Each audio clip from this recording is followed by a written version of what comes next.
Good evening, everyone, and welcome to the broadcast. We're getting started a little bit early because I started the broadcast a little bit early. Uh, it's it's the way it is. Yes, Dino Man, we are 3 minutes, 15 seconds early. So not a lot early, but usually it's right around 4 when I start. I am being perhaps hyperbolic. All right, so it is a coding day today. We're going to continue working on our Nyanite Survivors game. Last time, we got general spawning properties and collision working.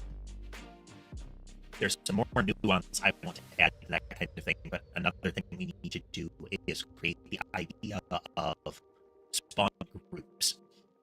So instead of there being just what would it be? Thinking. Instead of there just being mobs, like one universal pool of things, I want to have differentiation between them. Hey there, Libby. Welcome. So that we can say select a mob or select a bullet, that kind of thing. Because some of the projectiles are definitely going to need to be able to differentiate between mob, bullet, that kind of thing, as well as hostile bullets and friendly bullets. So let's check in with kitties first. You can see there's a slight adjustment to the bed camera, the one with the big blanket and the pillow on it that Mason is currently all jackknifed onto. That's a little closer. I put a new bed frame there, which has wrapped my body to assemble and get in there properly. And I realized that there were some gaps in the framework that allowed the kitties to get under there, so I've had to improvise some barriers so that they don't worm their way under there and just hide out all the time. Sky actually got himself trapped there for this morning because he managed to knock one of the barriers aside just enough to dive down, but he couldn't climb back up. So yeah, we only have a couple of them visible. Let me zoom in on... No, I thought that might be Ember. I'll have to keep an eye out. Ember's getting a drink. We'll have to keep an eye out for where some of them go, because if they're not visible for a protracted period of time, I might have to check out the bed again, because they may have managed to worm through one of the barriers. But we'll do that periodically during the brief breaks. So again, we are doing coding today. Periodically, we will run it to show you what things are doing currently. Right now, the purple bubble is supposed to target creatures, and if it runs into them, they go away. But the purple bubble can occasionally target another purple bubble. It's not supposed to. Likely, if I lead a blob into that central bubble, it'll pop it, go away. The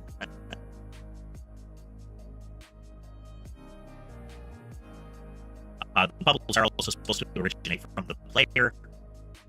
That's further logic we need to add to the spawners,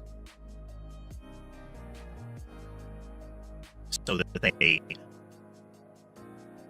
can track an entity properly. Like there's an origination thing. So let's go in. Let's look at our red bullet spawner.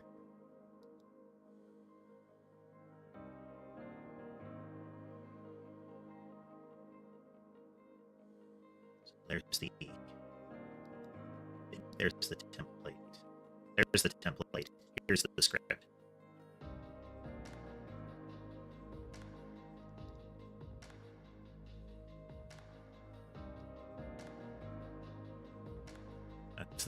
This is the template. we deviated from our normal schedule a bit to do some 40k Power Wash, which we will be continuing to play.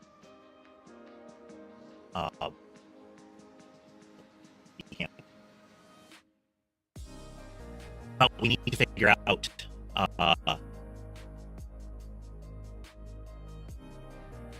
a minute.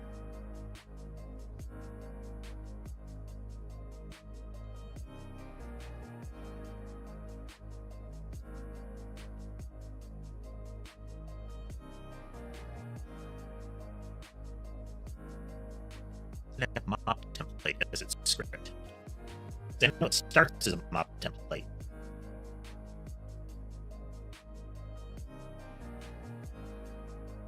Which we may need to change.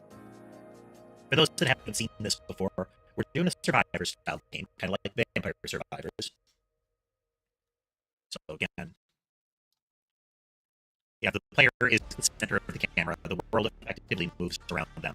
The player will spray projectiles everywhere, and monsters will converge from the edges of the screen to try to hit the player. If they do, your health goes down. And you eventually lose. And see, the player got hurt. Debug messages here. So I think that part's working fine.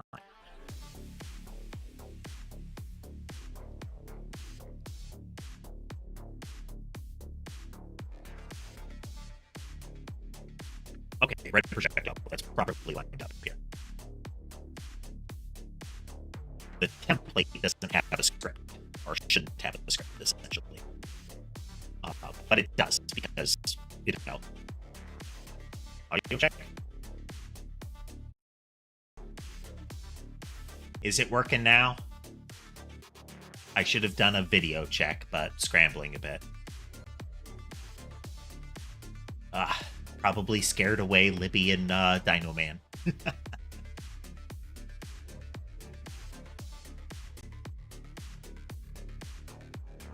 Sorry about that, folks. There's some issues with the audio that don't seem to be correctable until the stream actually starts. And I am still forgetting to do that. Okay, so in Red Bullet's script,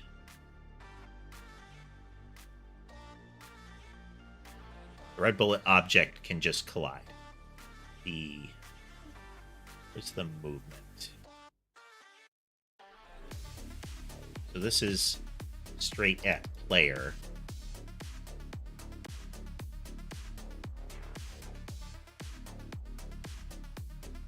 Let's look at our spawners.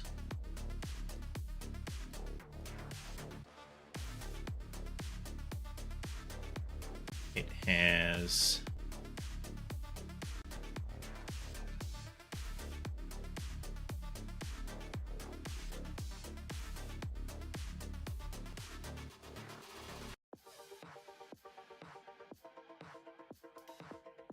yeah, I feel like we might need to make a new template that is for projectiles. I've actually been thinking about that. Instead of having just one movement template, instead of having just a fixed collision effect, I'm thinking to put an array in there so that you can set multiple movement templates. Order would matter because it would iterate over them and say, do this. And we'd have to adjust some stuff. Maybe have, like, the movement script have some stuff baked in. Or have it be a pair so the speed could be set. Turbot has come to visit me behind my chair. Okay.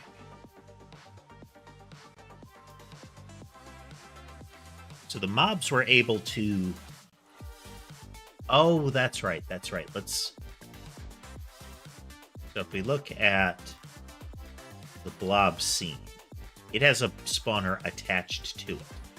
So then if I go into the game scene, this spawner emits blobs. I go into the player scene.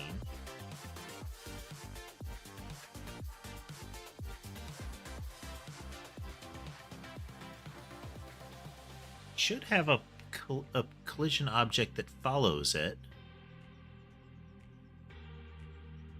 But it might be that this isn't properly updating its position. Would be weird.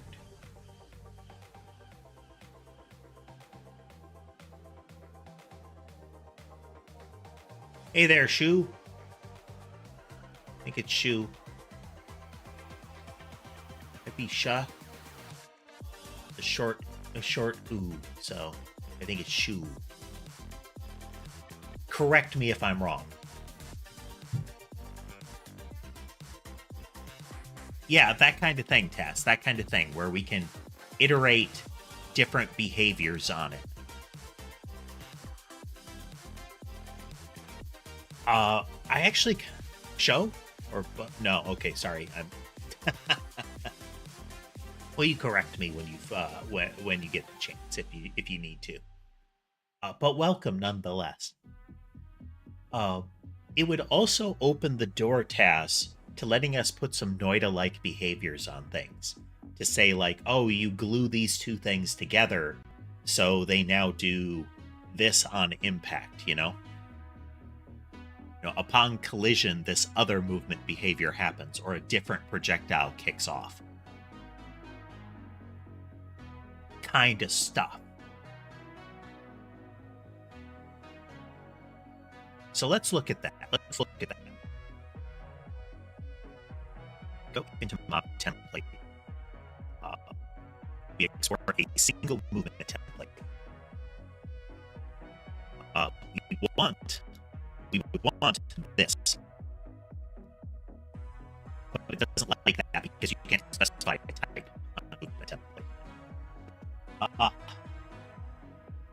Okay, we're gonna drastic action here.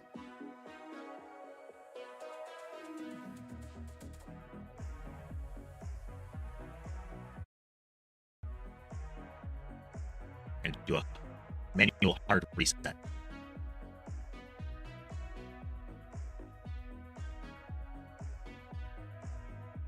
How's that? Is it better again? Ha! Ultimately, it should be this side. Hello there, Catnap. Let's see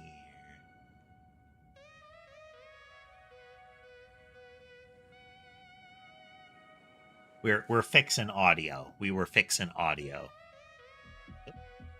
That's my mixer.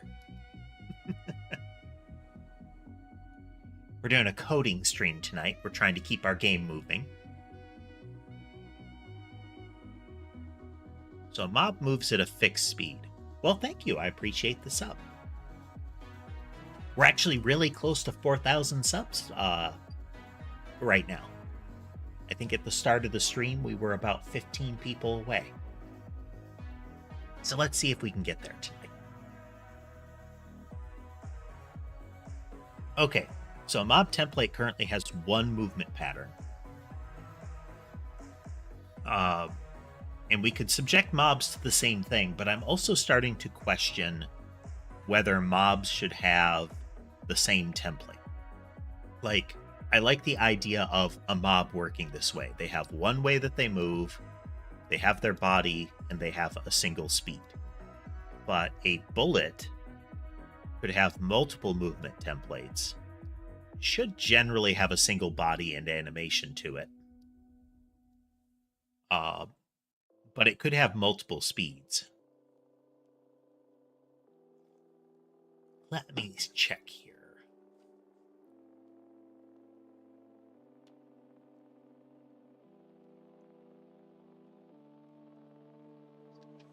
These, yeah, you are watching through the short stream.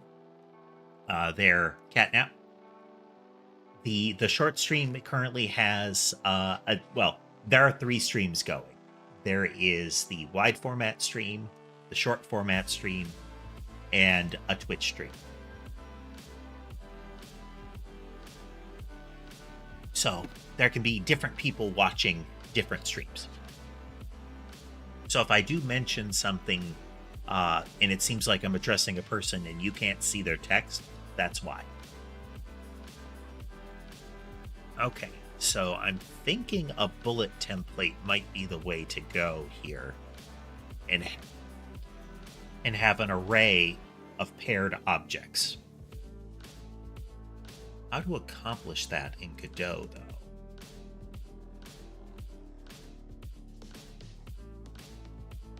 Because I want to make sure that it's paired properly, and that each entry would have two things: an int and a packed scene.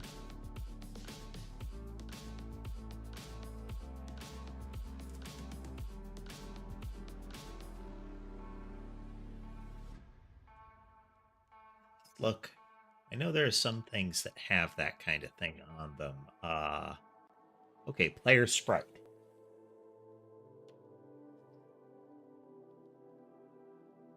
So it has a texture object here.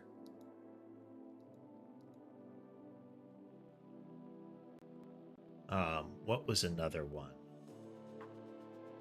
one? Hey there, Donald. Welcome. And do feel free, folks, whether you just want to chat. This is a very chill stream. Pretty much whatever we're doing, it's a pretty chill stream. But, hello, Ember. Even when I'm doing coding or gaming or something like that, I will try to keep an eye on chat.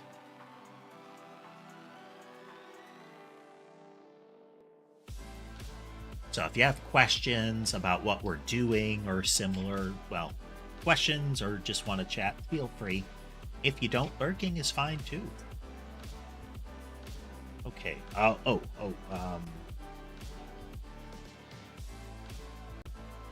The animated sprite, right? So it's not the player that I want. It is, say, like Blob.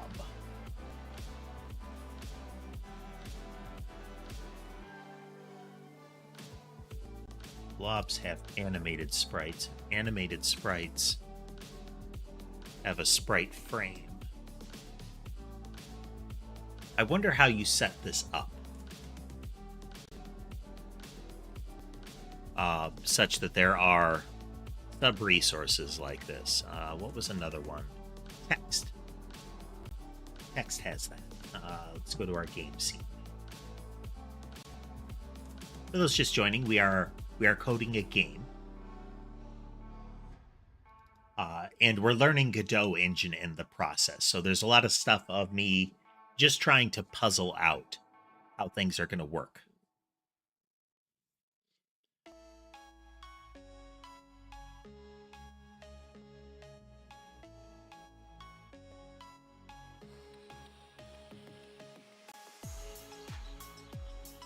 So they can have theme overrides. And font size has essentially a font size change there. But I could go in and add a theme.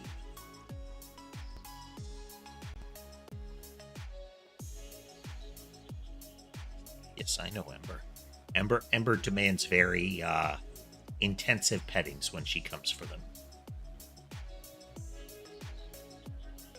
She likes to sit kind of vertically along your body. Instead of like laying across your lap, she lays like up your torso when she can. She likes her back stroked, and she likes her back of her head stroked.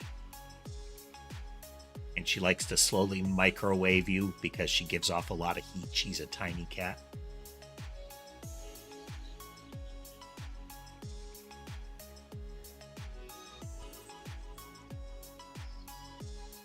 Let's see. So we need to supply an array of movement templates. But we also want to be able to set the speed on those movement templates. because we want them to behave in different ways accordingly.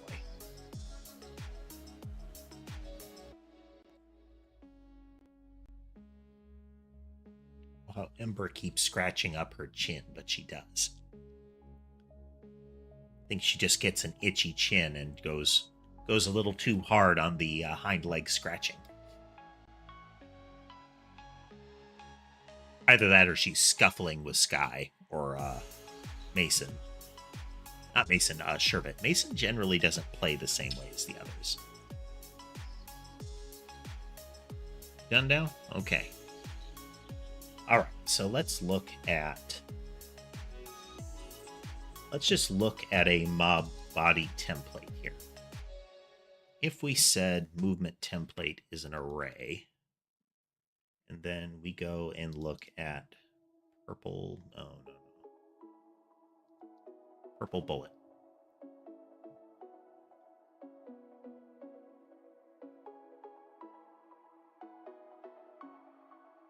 Ember isn't terrible about having her claws trimmed. She's not thrilled with it. Sammy is worse, and Mason won't at all.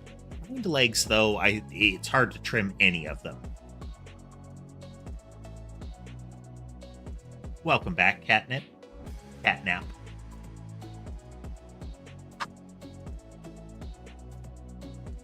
She's trying to chew on my camera now. Come here, you. Come here, you.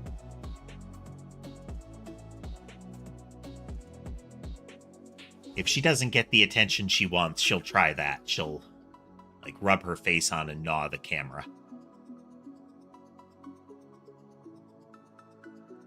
She's not a big kitty. She can't do any immediate damage, but it's kind of an accretion effect.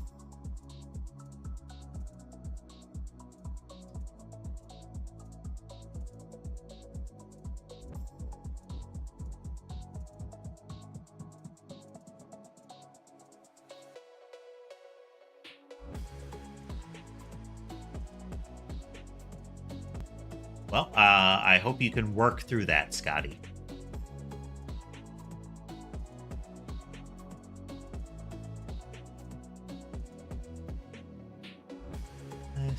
Let's see.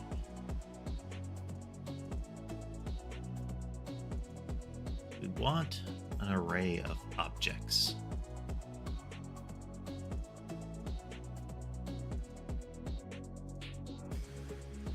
Could use a class, essentially a class of like movement template pairs. Yeah, that could work.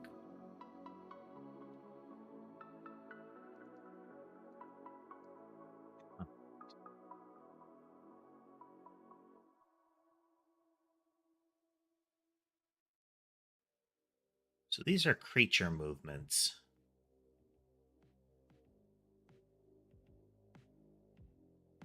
I think it's okay for projectiles to still be a type of mob. But that doesn't quite work for our pattern here. So let's move projectiles up to resource.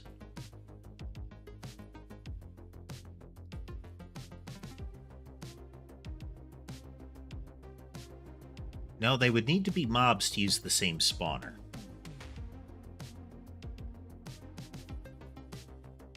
I don't necessarily want to have multiple spawners. So we have to make mobs have multiple movement types, and most creatures will just have the one. Yeah.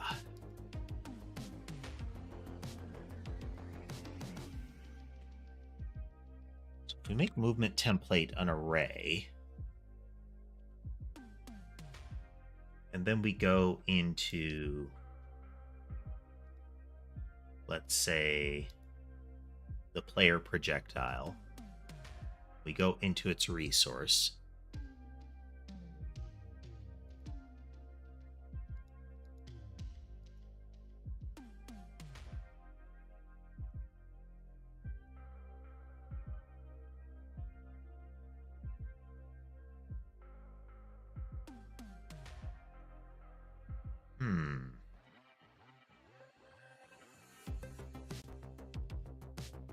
But how do we add to this?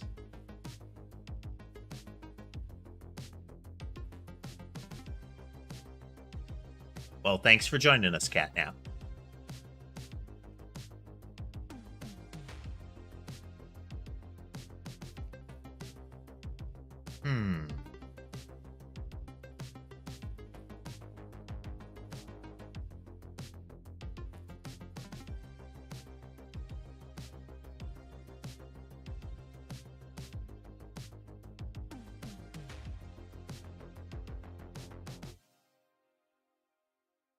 No, that's not right.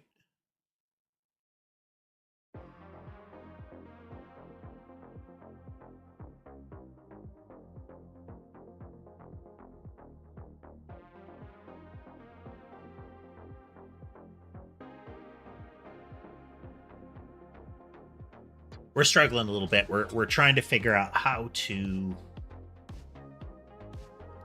get this in here properly. Because this should be an array now. Oh, I know why. I know why.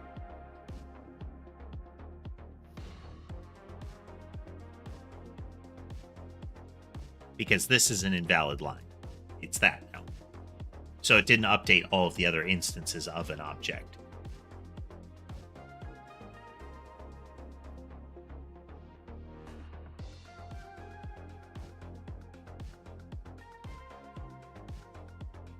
Well, that should have worked.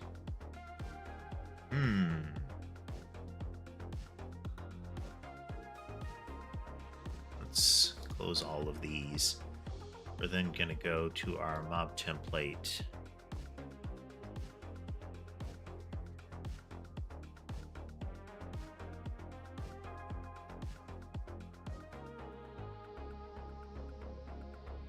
How did we declare this last time?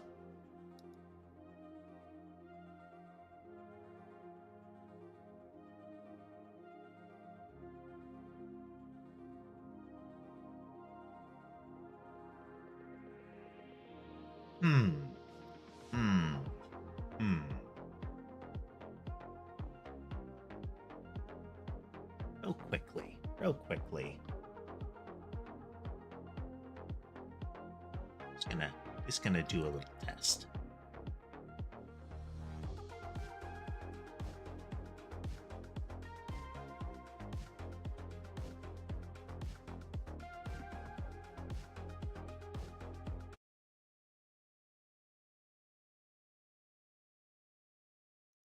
So apologies for the music stopping for a moment.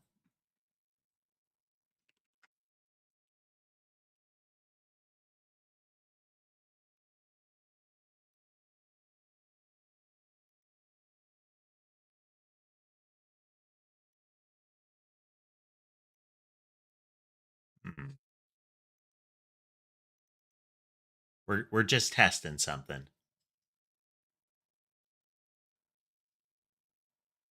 That's probably why.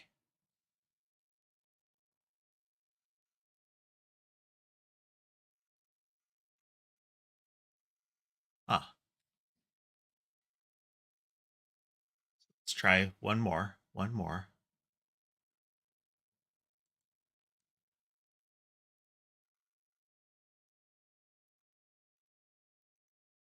Oh, I know what I was doing.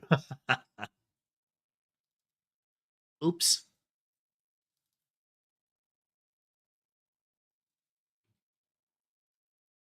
Welcome back. We're checking some stuff here. Okay.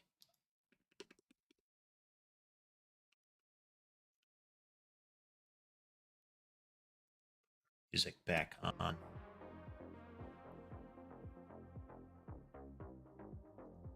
But welcome back, Lol.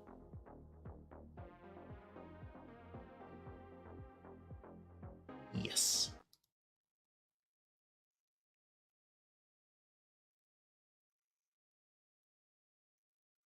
We are doing a coding stream today, trying to get the game dev rolling.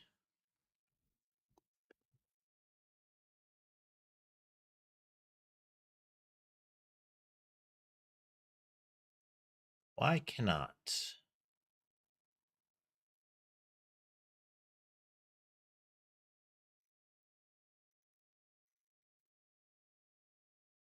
Story enum.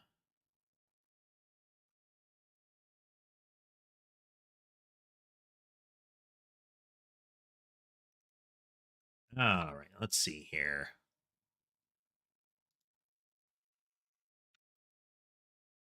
Export.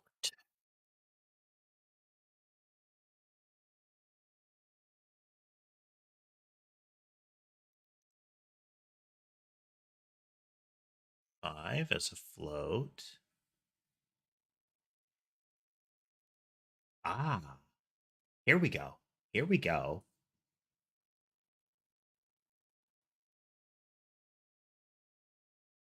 So we can export a typed array.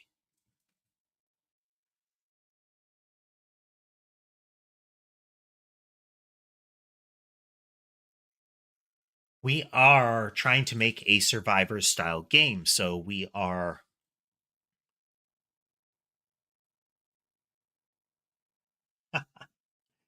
coding is one of those things that if you want to get into it, you need to kind of dedicate yourself to practice and learn. So if you don't end up wanting to do that, um, or just the process doesn't seem like something you want to do, then yeah, I get that impression.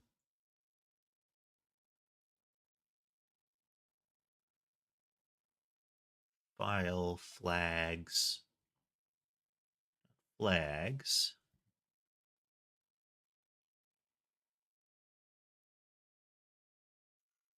Group for the following.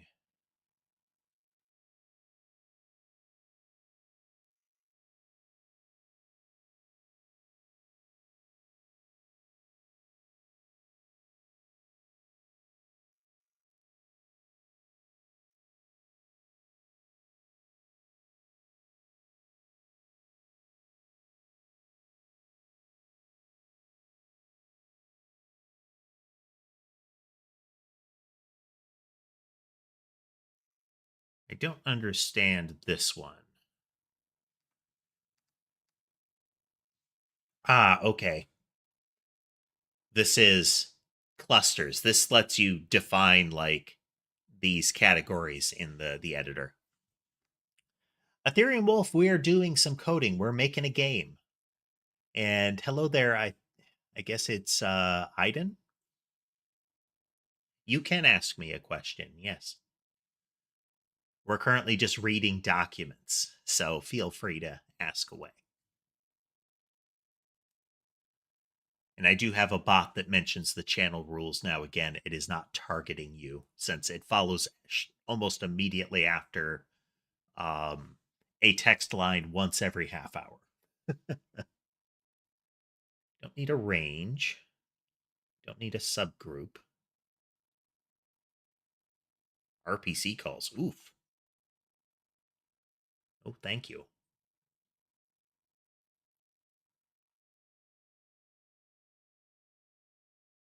Okay.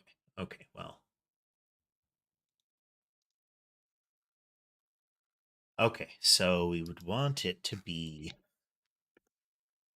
array. Can we do this?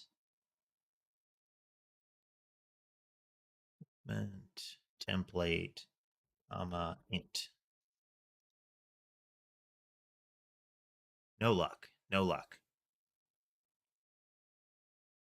Hmm.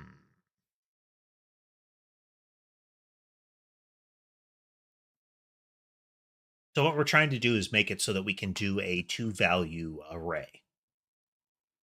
We want a particular movement template, and then we want an integer to represent the speed that we want that movement template to operate at, so that we can stack them. We could have it's moving in a straight line, generally at a speed of 10, but it also like arcs around. So it would converge in a spiral, you know? Uh, for those that might remember, hey there, Sonic Main. Is that Sonic Main insofar as something like one of the more recent-ish Smash Brothers game? As in, you main the Sonic character? Or did previously and still have the handle? Or perhaps one of the Sonic racing games? How to do, how to do. I mean, we could just do this. Think that'll work? Why will you not work? I looked this up.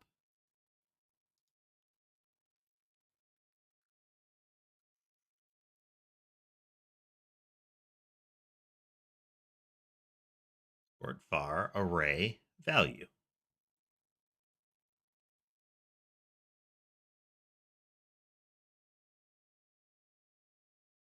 Do not understand. Oh, it has to be a node derived class. But it's not a resource.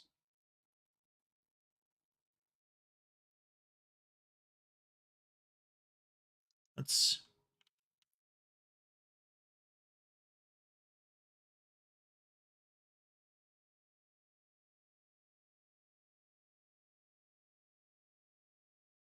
It was a packed scene before. It was a packed scene before. Did they ask a question? Yeah, well, yeah, technically they did. Okay, okay. It is an array of packed scene. Int. No luck there. There we go. So then I can have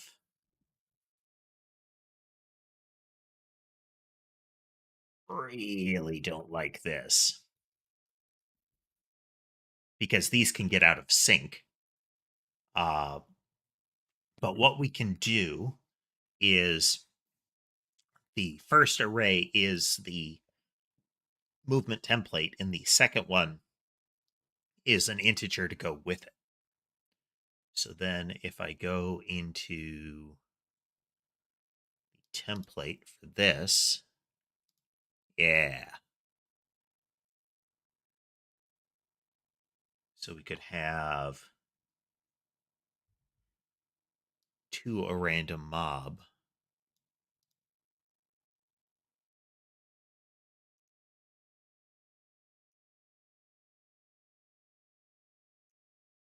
And we could have 96 still. And we get rid of speed at that point. So we're going to have to go through and correct all of these templates or these implementations of things.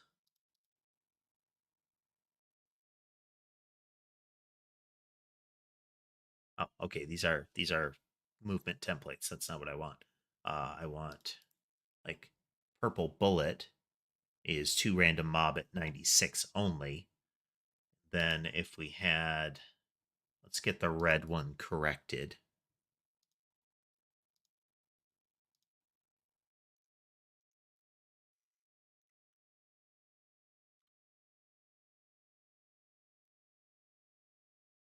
So then we would use straight to player here.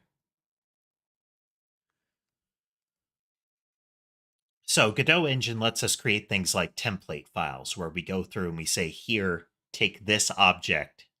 This is the object that is in this variable. And it can be kind of drag and drop, that kind of thing. Then track player. We need to go into the blob setting. We're going to add a new folder.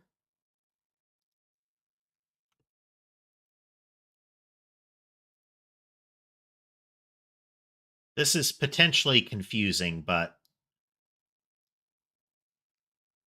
there is a overall category of a mob, a mobile object. For those that have encountered the word mob as a reference to like a creature in a game, but that term is derived from an old text-based game term for mobile object. It is something that can move around scene to scene or that kind of thing. And subsequently, that usually started to reference like monsters in games, things that can they they are an entity that can move around and interact, but usually it means like non-player or something like that. We are combining that with the idea of bullets and the like. So let's actually rename that then.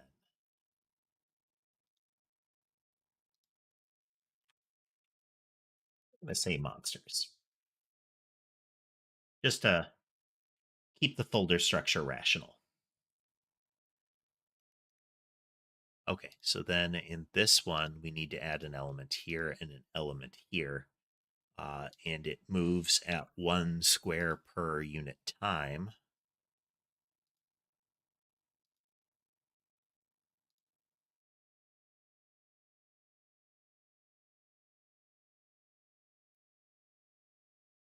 Hey, do that.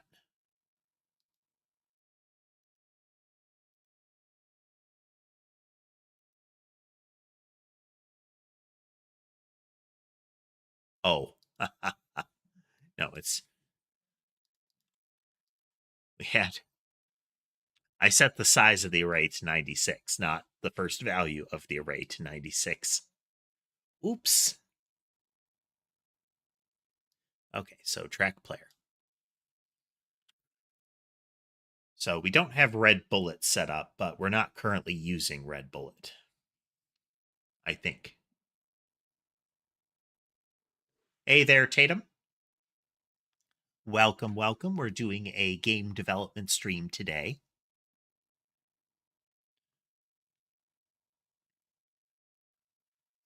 It's a relatively chill stream, so if you do... Oh, sorry.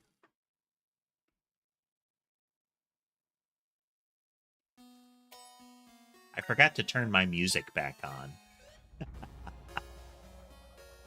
Okay, so if they then go into a standard mob body...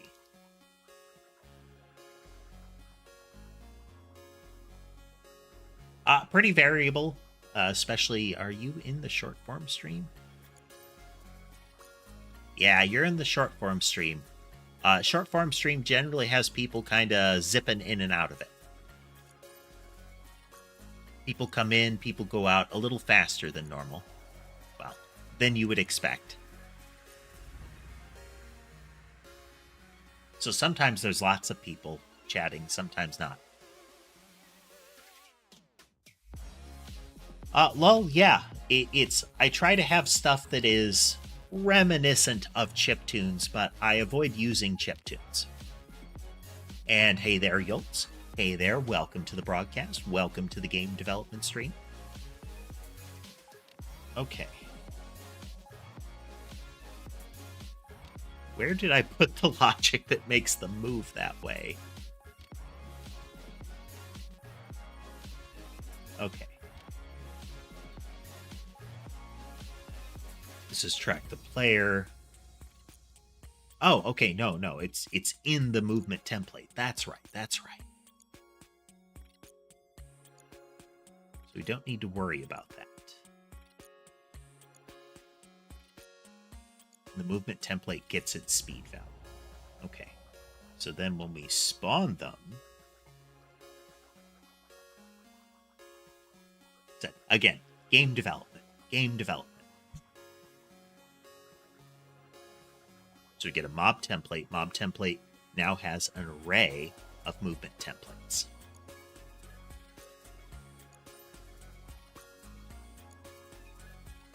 Then... Right, and then we attach them.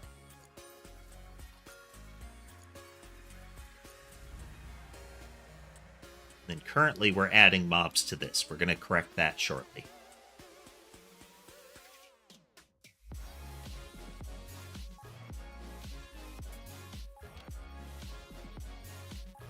Then we add the movement template. Okay, so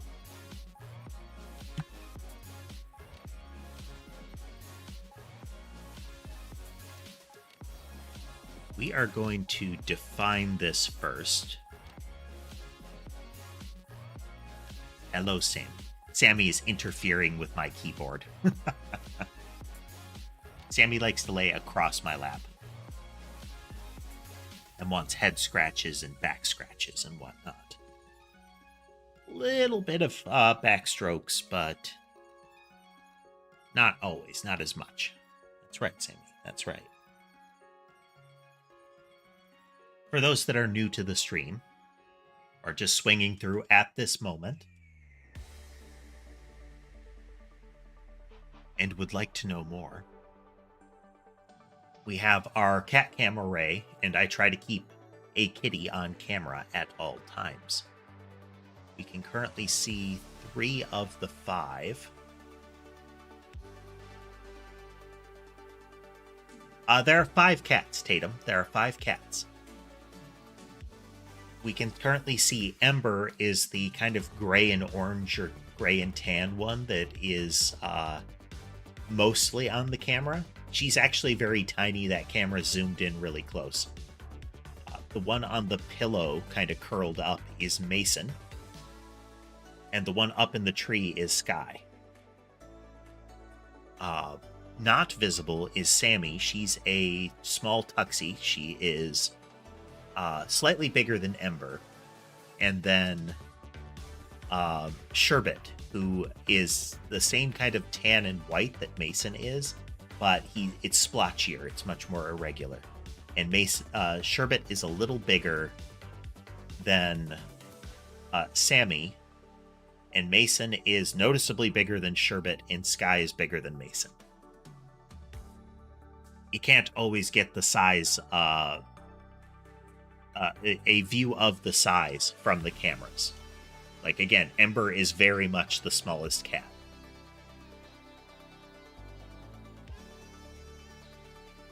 She is second oldest, though, I think. There's some wiggle on Sammy. She is at least a year old. Or was at least a year old when I adopted her. But I think Ember is 1 to 2, was 1 to 2 when at the time that Sammy was brought in. So they're either very close in age or Ember's a little older. And both of them are older than Mason and Sherbet. Okay, so what we're going to do is we're going to declare mob template right here. Oh, no, why did it do that? Like that. We're not going to declare it here. So what we're going to do is we're going to move this all into an iterator. Hey there, Cabo. I can't recall if you said it was very early or late. If I recall the UK time disparity, it's kind of early for you.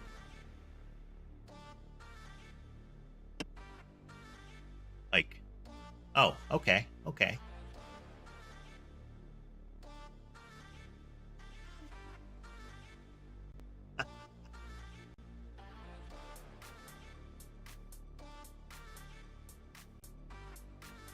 Are you in like... Ah, okay, okay. For me, it is almost 5 o'clock p.m.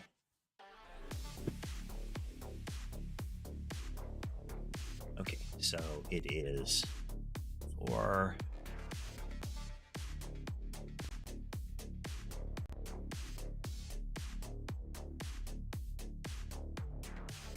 zero, and then we do a comma on this.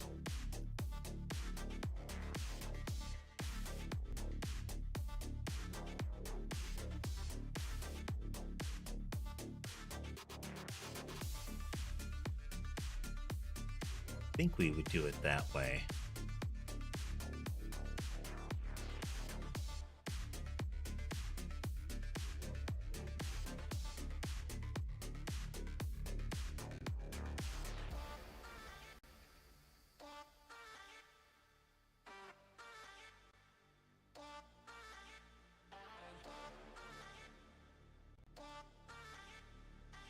Okay, okay.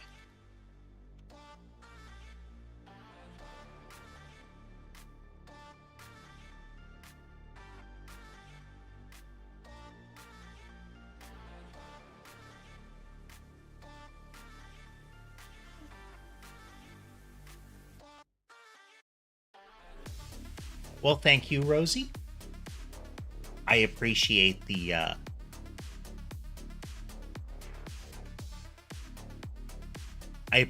nice words on your way through. Not sure how to phrase that.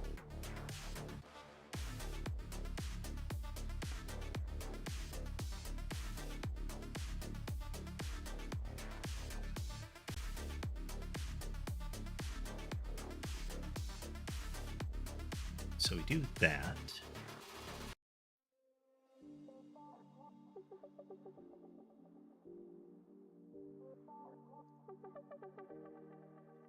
Like, we're going to call it movement template in. That.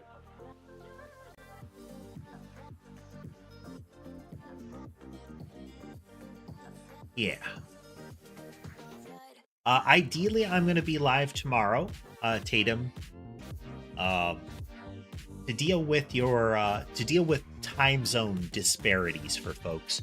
I usually start about an hour and 50 minutes ago.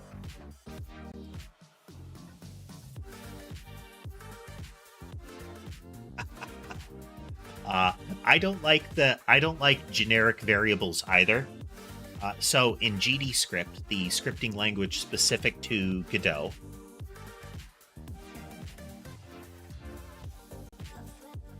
issues there, dog lover? In GDScript, you can declare a generic variable with just var name, but if you put a colon variable type there, it enforces strict typing, which I like. Vania, my day is going pretty well. Sleep issues continue, but we still managed to start the stream, and we're getting back into our game development as wanted.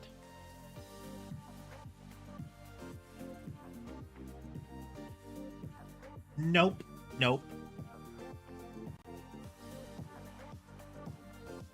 A nanotype is androgynous.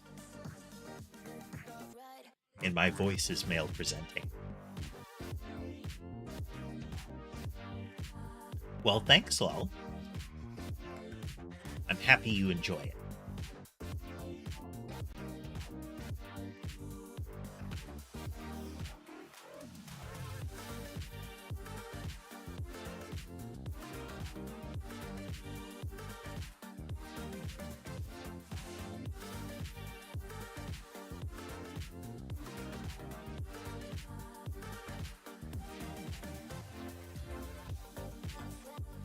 Oh, okay.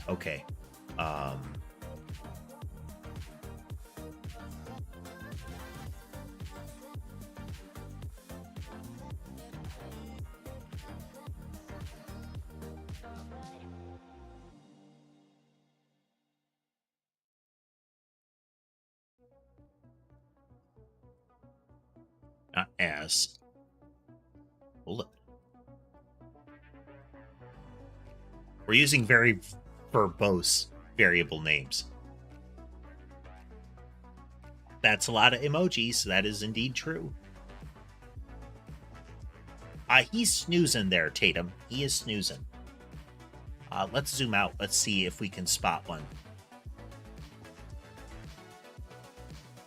Now, that said, sometimes the camera jams, and we don't see a lot of movement in general because it just freezes.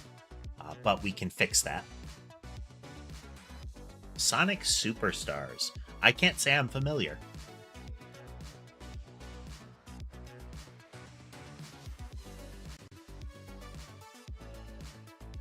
Have any others we want to watch?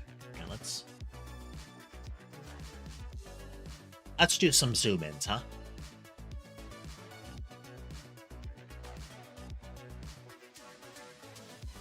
Do I play any instruments? No. Some time ago, a long time ago, I very badly played a brass instrument or a band. Thanks, Tatum. Oh, we can see Sammy. So in the top of the tree is Sky, big old fluffy Sky. And then on the little platform beneath him is Sammy, the little tuxedo. Sammy was originally a semi-feral barn cat. When I say semi-feral, it's that they kind of hung out in a, in a barn. They were domestic adjacent. No, they very much aren't twins. Sky is kind of gray and white and big. Sammy is and fluffy. Sammy is more short hair, smaller, and the classic tuxedo, black and white. Now, we can't see his brother anywhere. Sherbet and Mason are effectively siblings. They were either in the same litter or in two litters sharing one parent. Hey there, Weatherwatch. Welcome. We were just discussing the kitties. Yep, tuxedo cat.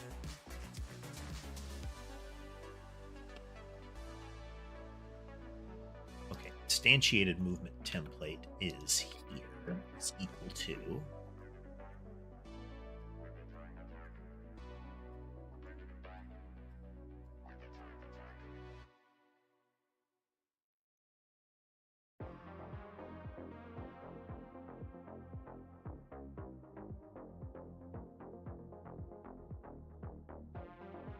This is a packed scene, but we're instantiating it.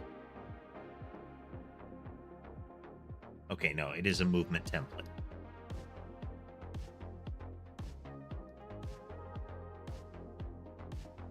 Movement template. Oh, no. Okay.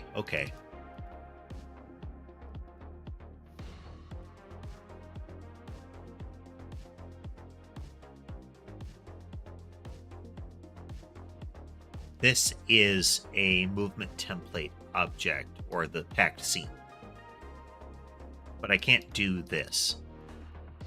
So we're going to do this, like that. And it is a movement template object, like so.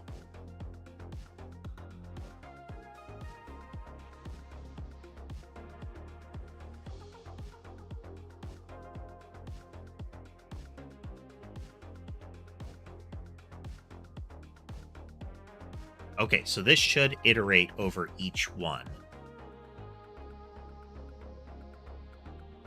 But... Alright, let's look for all of our code here. Where else did we do a for loop? Oh, let's search for it.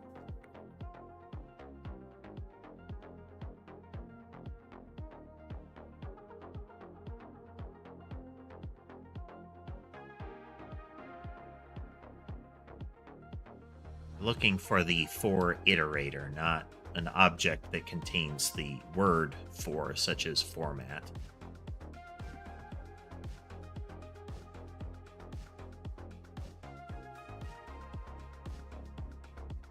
It's not an object.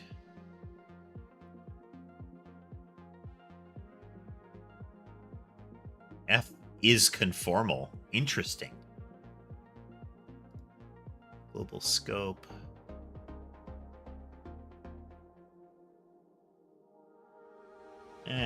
All right.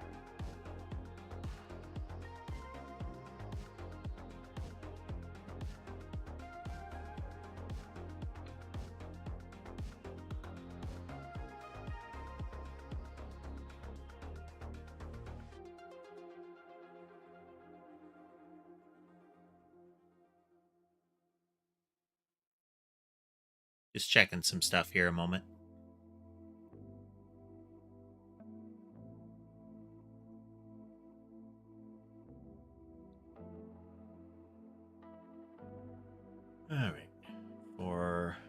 Okay, okay.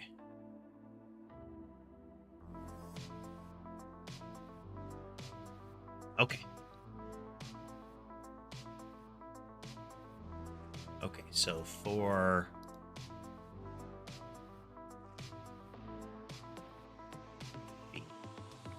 I in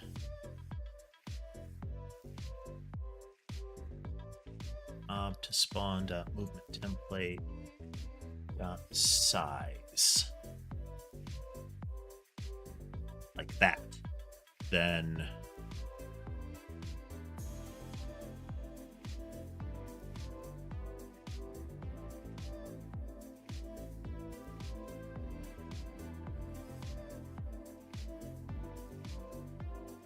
so instantiated movement template is equal to mob to spawn movement template I dot instantiate.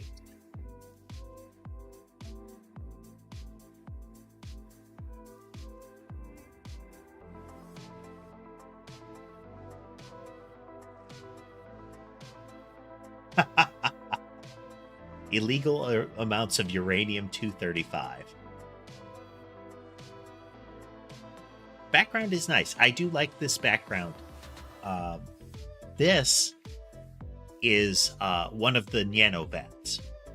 I haven't decided if that's supposed to be the core vat, but this is one of the nano vats.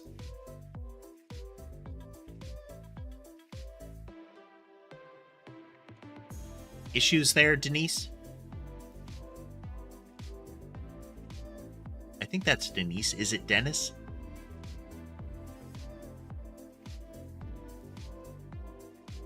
Okay, so this should... Okay, so this gives us...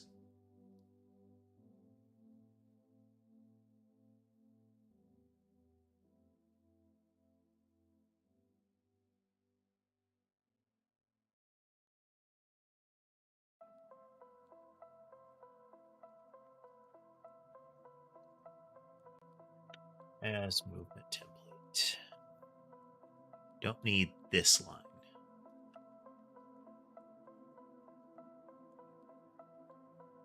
Body to move is the mob body. Speed is not that. Let's see.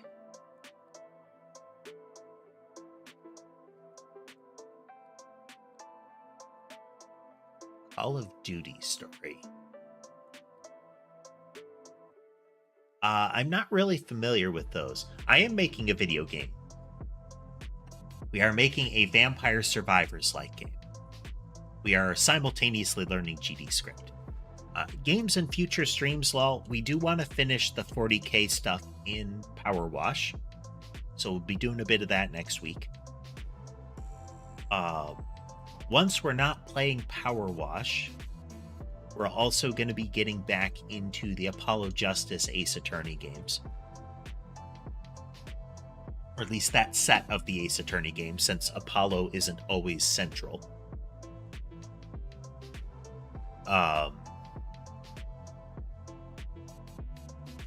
Then we kind of wing it from there. Sometimes we do things like read a book. We'll play other games. It's pretty variety here.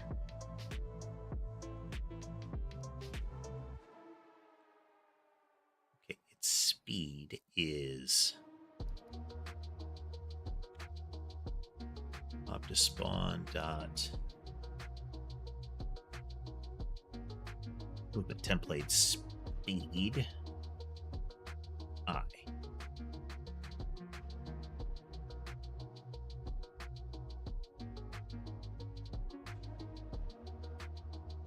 Hey there, Art. That cat is Mason. He is one of 5. I think 3 are still visible on the array. Let's check. Gotta show off the cat cam array. Yeah, 3 visible out of the 5. Ember is maximizing comfort. Let's zoom in on the second cat tree here.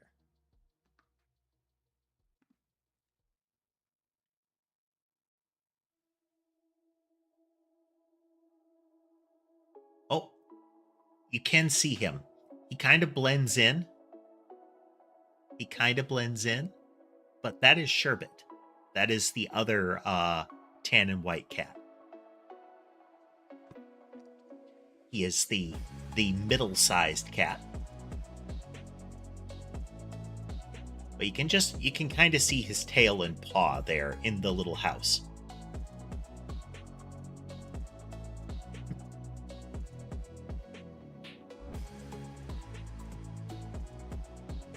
Hey there, rat. Yeah, they're snoozing. They are snoozing. Okay, so we've got the speed on them. We've got all the templates set. Did I still break it? Let's find out. Bubble spawning. Blob spawning.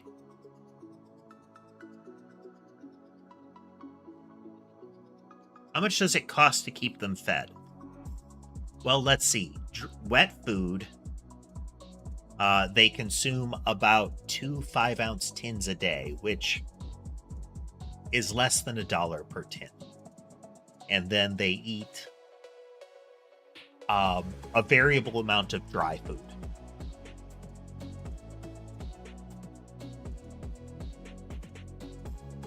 Which varies in cost. But you're definitely looking at a few dollars a day. And that's setting aside things like litter box, that kind of stuff. So a few dollars a day is pretty solid.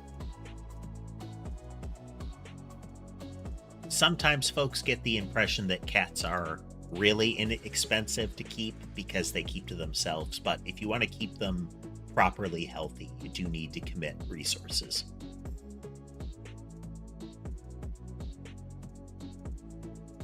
All the time I do that kind of thing. I will go to do a particular task in a place. I will arrive there and get distracted by something and accomplish a bunch of other tasks, but not the thing that I set out to do. And I will remember that after all the other tasks are done and I try to reset to what I was originally doing. A common one is going to get something like a drink or something like that, veering off, doing other stuff, and then not having the drink. Okay, so all of the movement templates are working. So now we could do something like... Well, we can stack movement templates now. That's a good start. It gives us some more control. Next, we want to have some typing.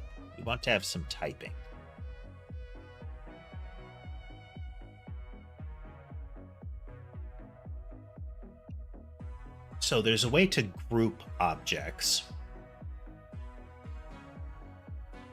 But I don't know if I want to do it that way.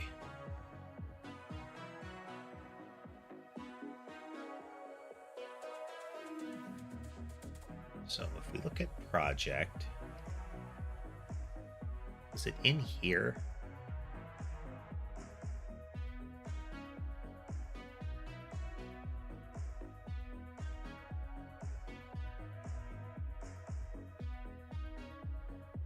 There's a way we can set like object groups.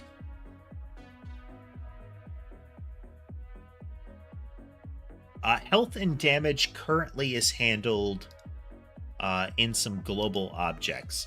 So if you... Oh, did I? Let me check.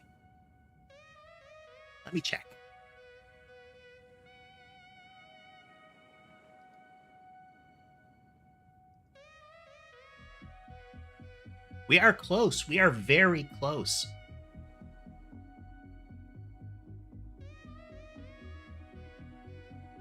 We are very close. 4 more.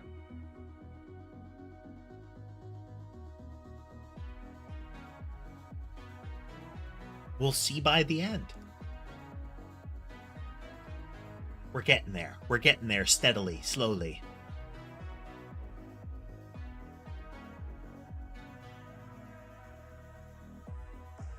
Poor Ricky. Okay. So if you look, global nodes is one of my... I don't like using a universal object, but it's there. So if we look at global nodes, not an art, it's a global. So we have the mob pool, which is set to be a node, and currently the game says this is the mob pool.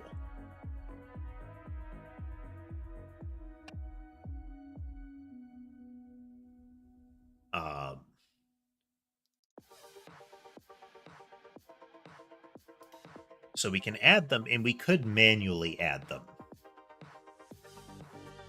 to individual objects, but I almost want...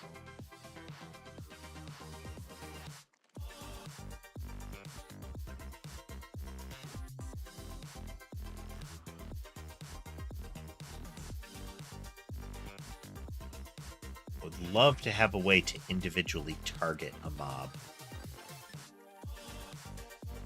But we don't really need to. What we could do is have separate pools within them and identify them accordingly.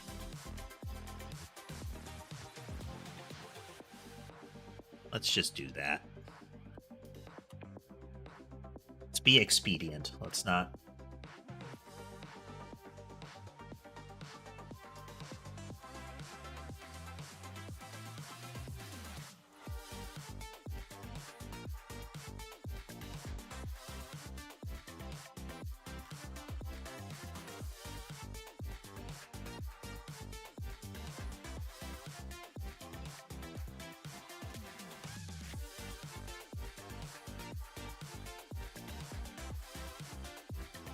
We are renaming some functions. A whole bunch of stuff is going to go haywire for a moment.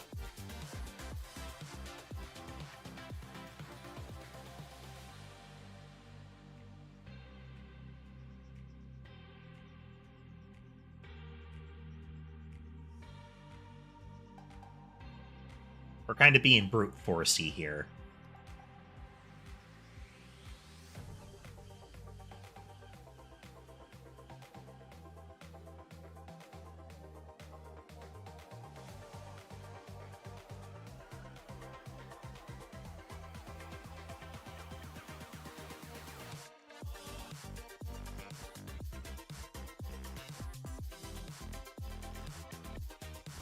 So what we've got is different pools to add them to.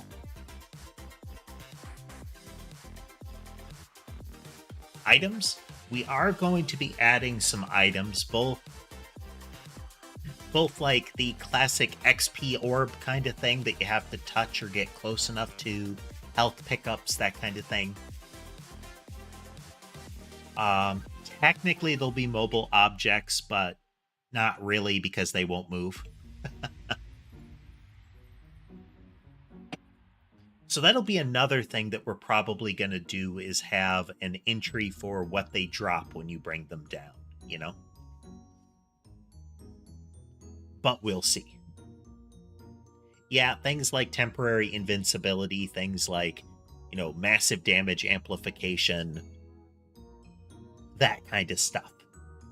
Pretty much doors are wide open at this point. We're just getting the basics in. Okay, so now some stuff should have broken. We go into spawner. Go into the code for spawner.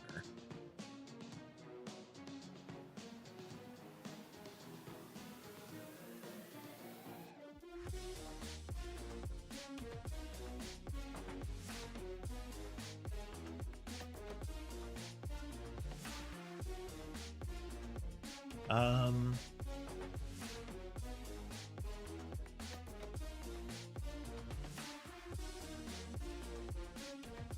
really don't like having 3 functions that all do the same thing.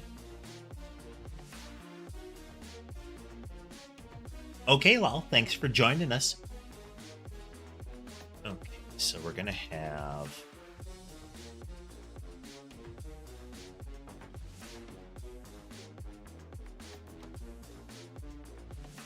var.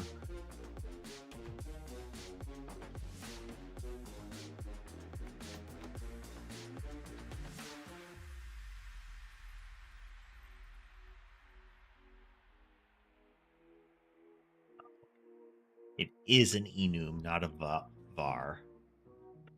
Equal to.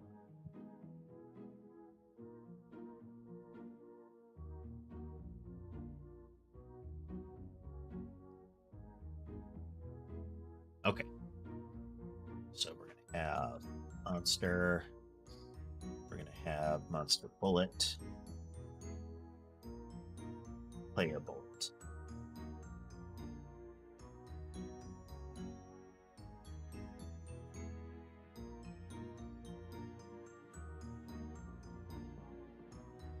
So we're going to put these back at mob. Mobber.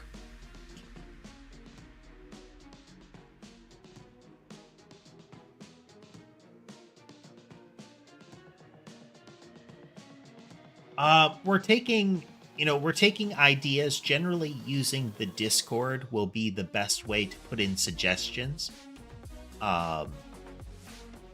There's like a dev board. If you haven't been to the Discord, it won't allow membership immediately, but there is a link in the LinkTree. There's a link in the description to a LinkTree, which has a link to the Discord. I can't guarantee everything will go in there. But it is a way to get the information out, Okay, so then we have a pooled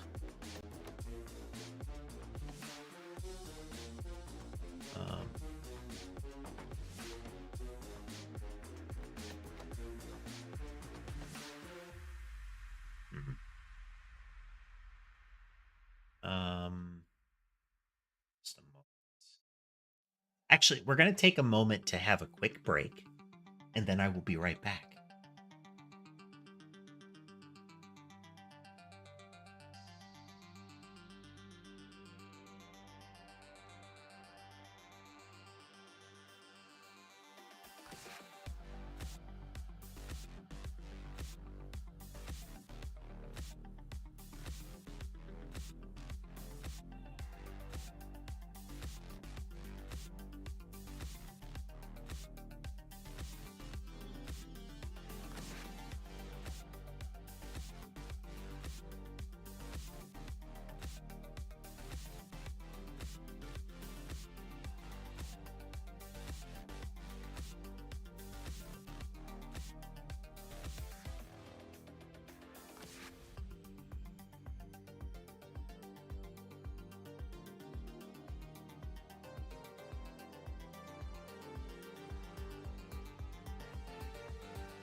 All right, settling back in just a moment.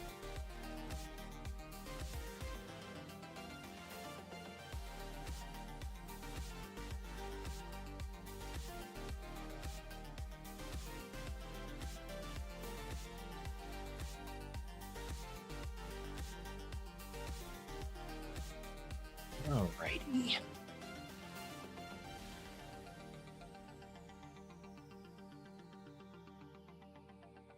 And we're back. And I think Ember's still there. Camera 1 is generally right where Ember is.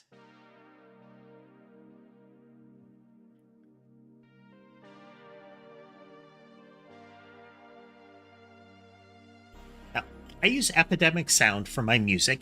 It is a very safe and convenient place to get.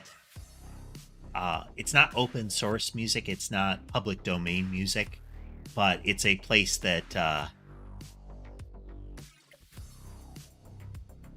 Hey there, Gregors. Yeah, we are ideally streaming coding today and tomorrow.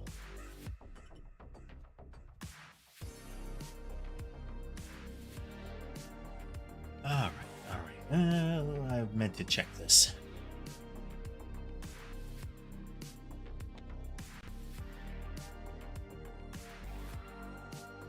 The naming conventions for this.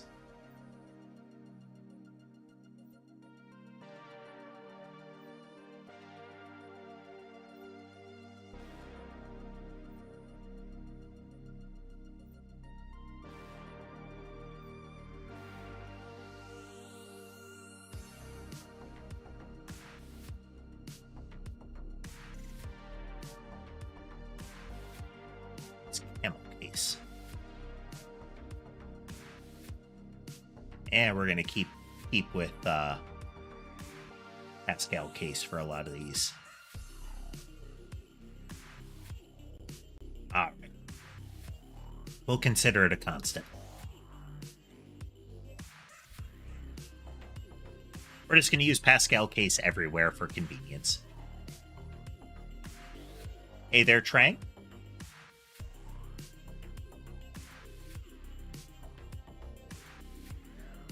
Sure, we can check the kitties. The kitties are an important part of the stream.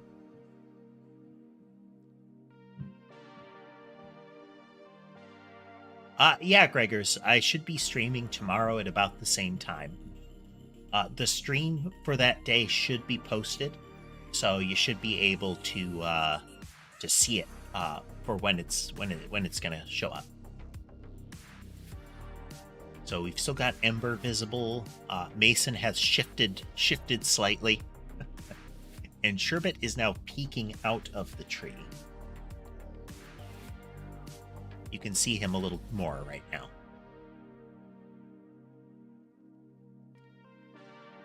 Right now, in quotes. So whenever you see CAT scan in process, that's forcing the camera to refresh itself. Otherwise, they sometimes jam. But Sherbet is still sleeping. He's doing that thing where they kind of loaf up.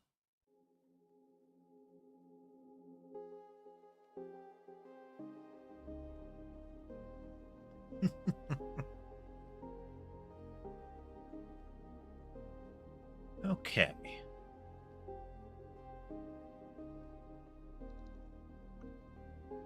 It is a mob pool type.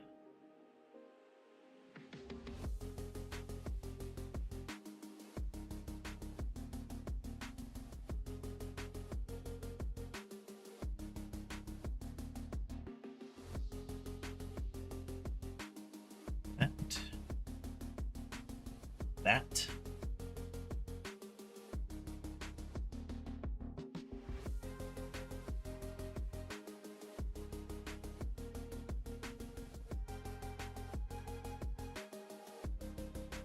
There isn't a cat below where Sherbet is in the little hutch, but sometimes they are to look out the window. And yeah, Jinx, that's kind of the idea. Most of the music is pretty mellow. It's most often audible during games where I can't risk playing the music or in these chatting streams where it's really kind of relaxed. Okay, so now spawner objects should have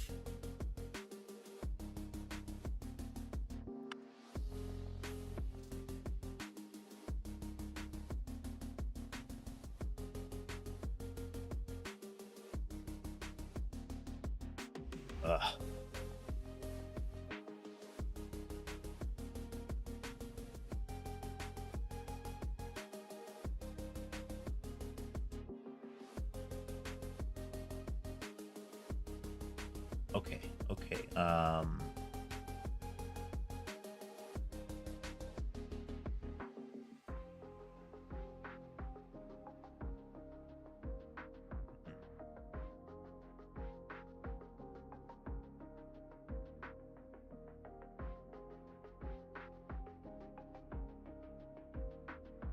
Pretty much there, Gregors. I have tried to stream Final Fantasy XIV a few times, and every time I have stumbled on one of the tracks that they copyright claim.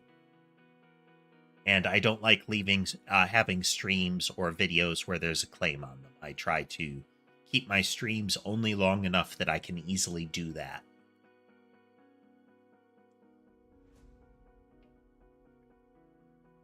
I have not seen the FNAF movie, Tatum. How do we define an enum properly?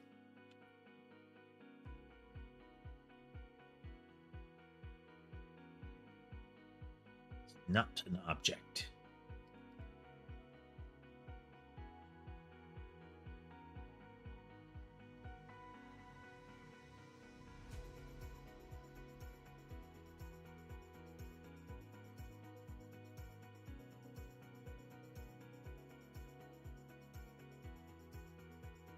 Use named enums, then use at export instead.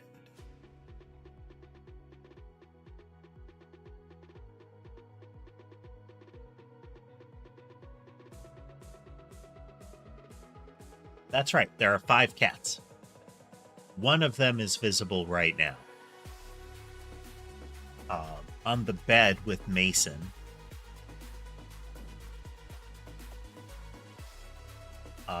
Off to the side of him, not visible on camera, was Sammy. Yeah. Kind of up and right of the camera, just out of view, is Sammy.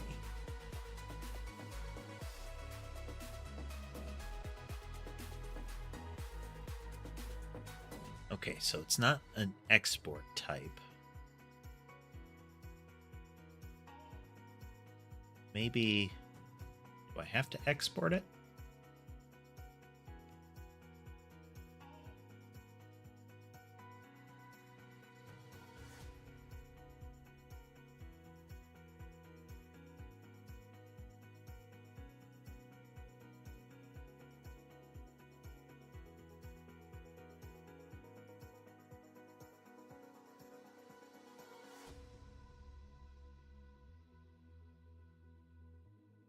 Couldn't find it in the current scope.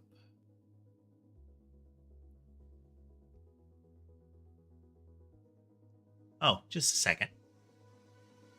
The Discord is semi-locked down. I just need to go in and give somebody permissions. That's fine, Gregors. You should only donate if it's something within your means that you really want to do. You know, your life first, then streamers. In some, like, distance. I usually do this after streams, Cabo, but you should have permissions now.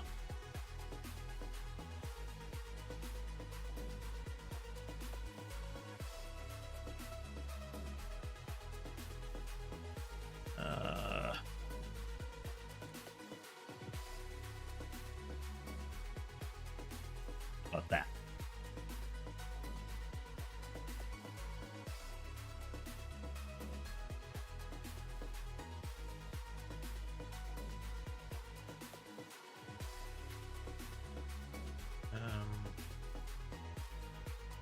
Cool type.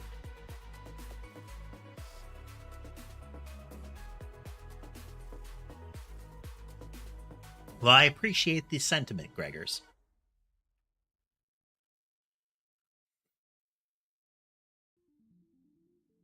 Okay.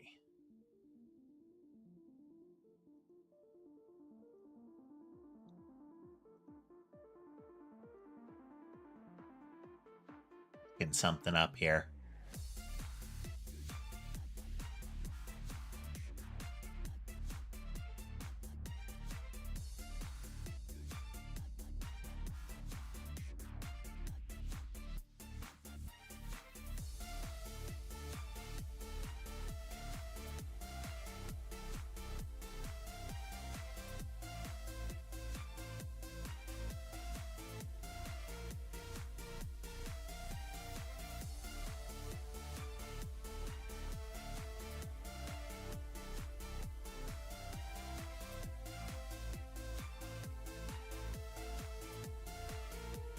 Okay, let's try that.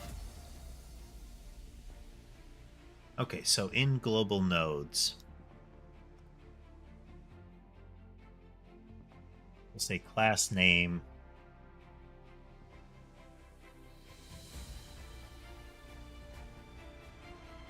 global nodes. So then if we go into spawner,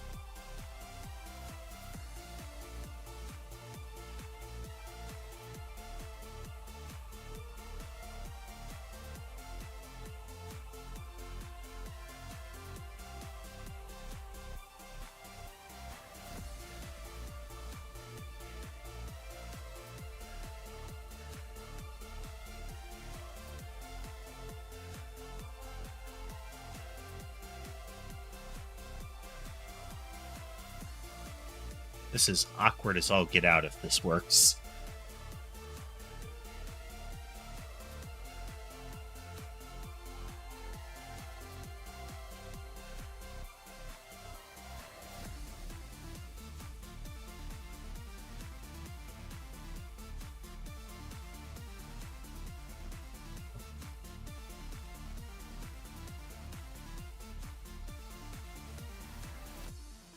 Would I rather eat a circle or a square? Ultimately, it would depend on what they're made out of, but if I had to choose, then it would be, if I had to choose a shape, an indeterminate shape, then a circle. Because even if it was super durable, then it would probably slide easier. All right, there, Gregors, get some sleep. So what we're facing right now. Well, thank you, Suyo. I appreciate it. Oh, definitely a circle instead of a triangle. For the same reason that the D4 is the most dangerous type of die, it would need a triangle. Like, the shape.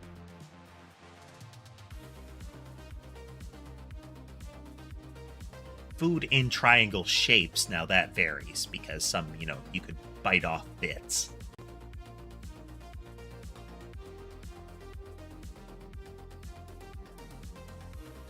So the problem is mob pool type does not exist as a... let's try... Can we export that? No. And we can't export a named enum in the same way. I mean, I'd eat a sandwich.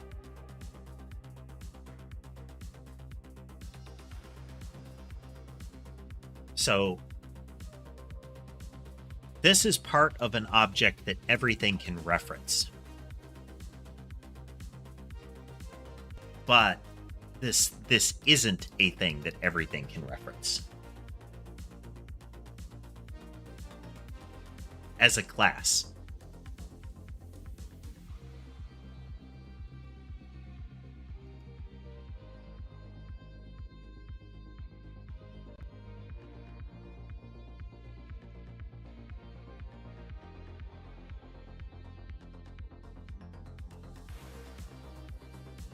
Do I like range dressing? I like range dressing. Generally with chips. Or perhaps pretzels. Just the one squishmallow. The cats really like to lay on them.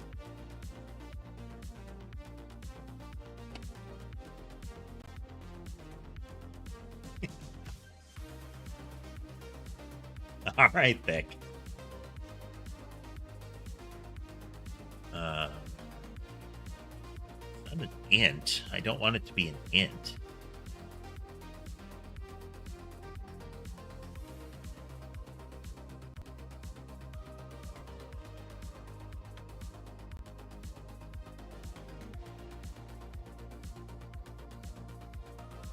This class name doesn't do us any good.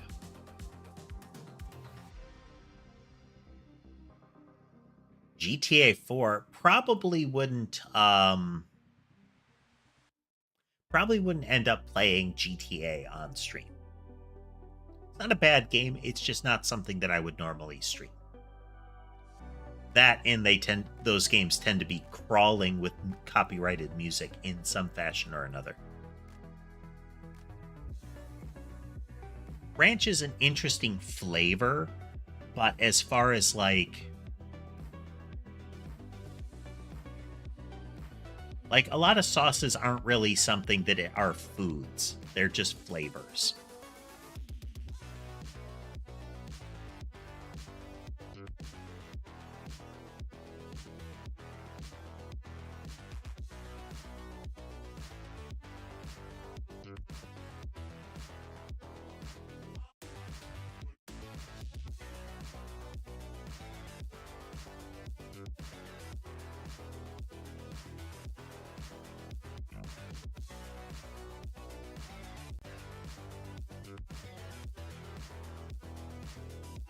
Can't infer the type. We wouldn't want it to be an int.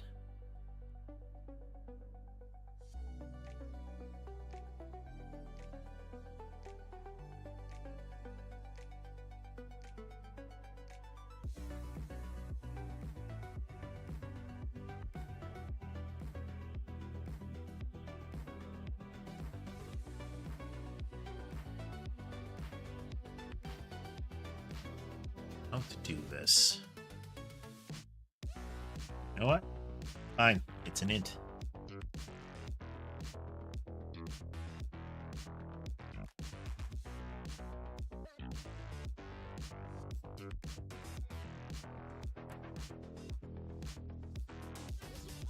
I hate doing this.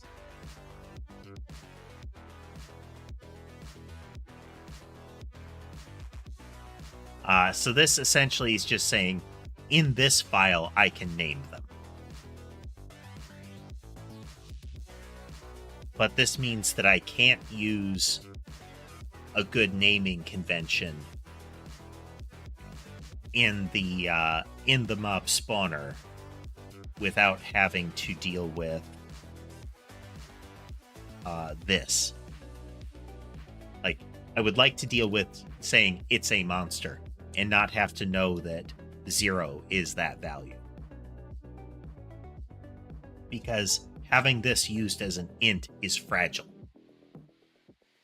And I don't want to replicate this across 2 files. Because that is, again, fragile.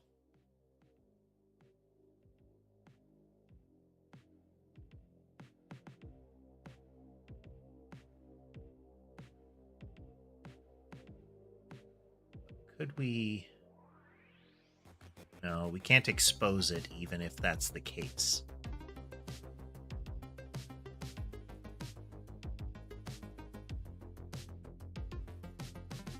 could make it a dictionary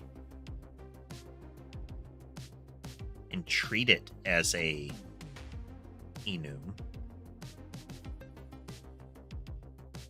Yeah.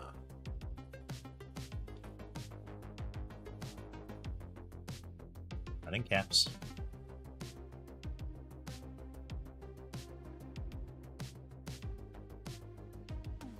Okay, this is effectively an enum. Oh, don't like that.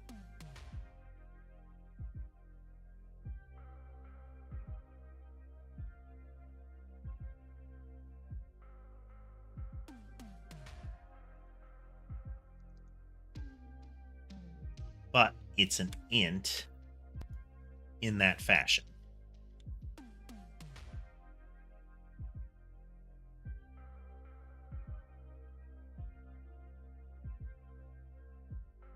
Oh, but wait. Could we force it?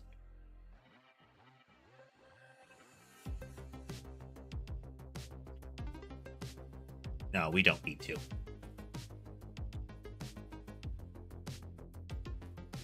Okay. So I now have an exported variable that is an int, so I can reference it. I still have to set the int. Oof.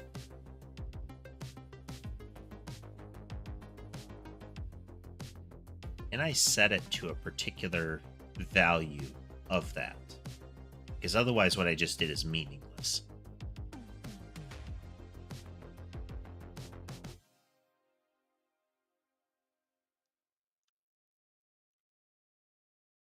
Then I go into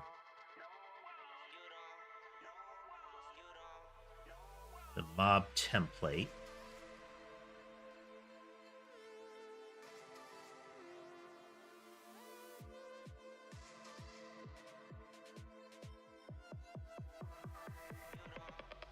What did I call it? Mob pool type.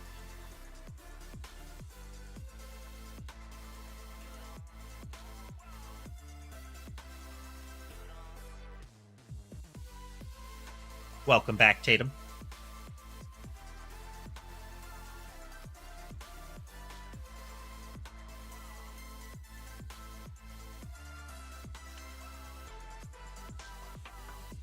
We define a range to keep something in. Let's check.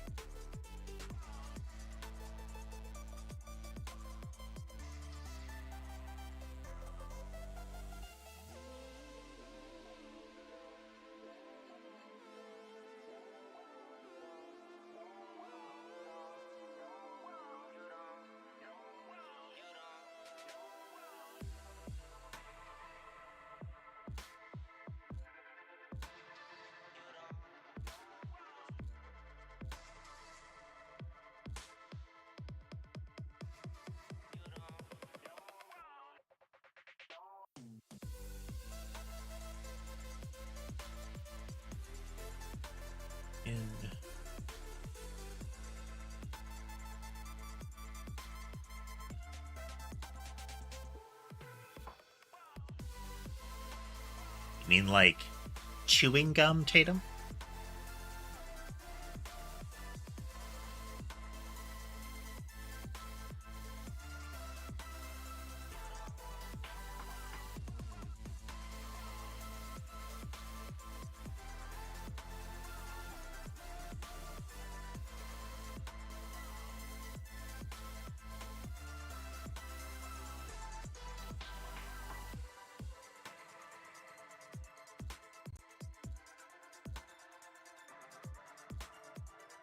And do you mean on your shoe or like directly on your bare foot?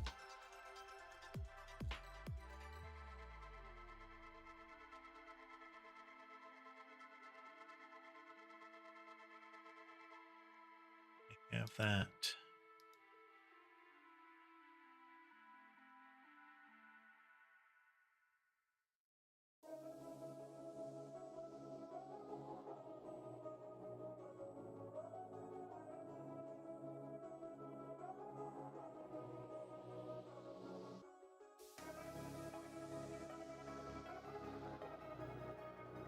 It's a global object.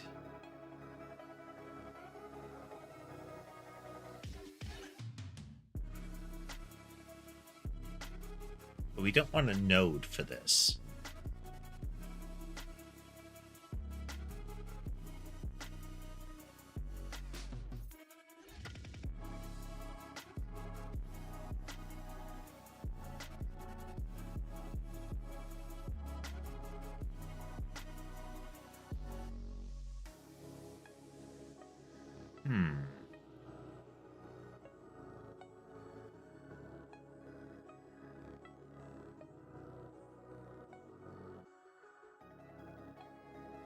I could use a class for this.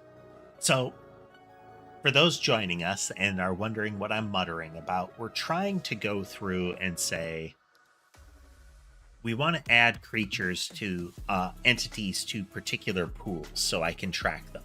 So if I want to do things remove all enemies on the screen, there's a clean way to do it. But as it stands, I don't have. Let's check again. Let's check again.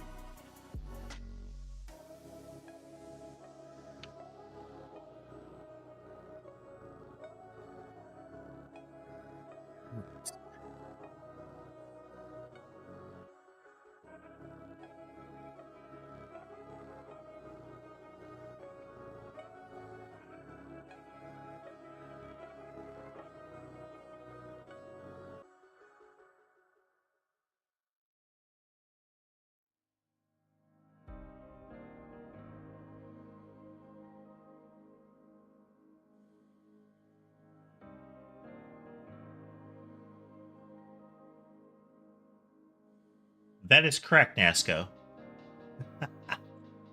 We're reading documentation, and normally I don't show that.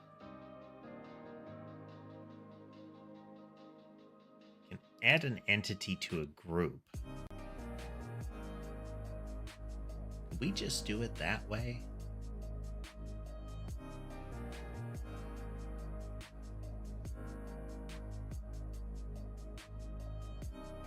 All group. Nodes in group. Yeah.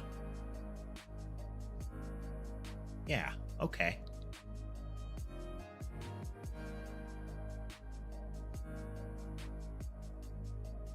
That still leaves us with a problem. We have to know what the groups are called.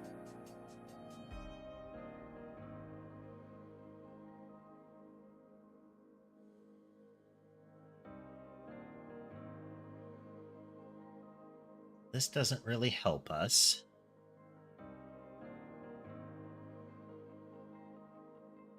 Eventually, probably a big boss Tatum, but we'll see. But in any event, welcome to the stream, Nasco.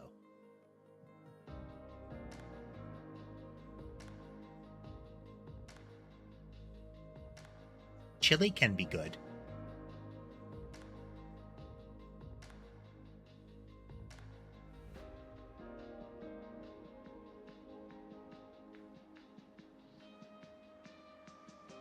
It's not the core tree that we're talking about.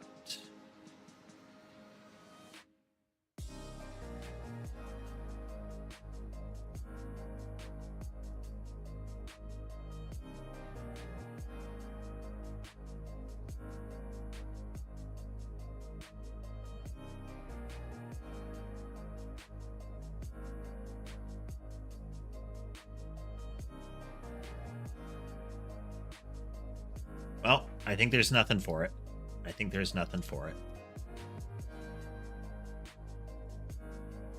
Int it is.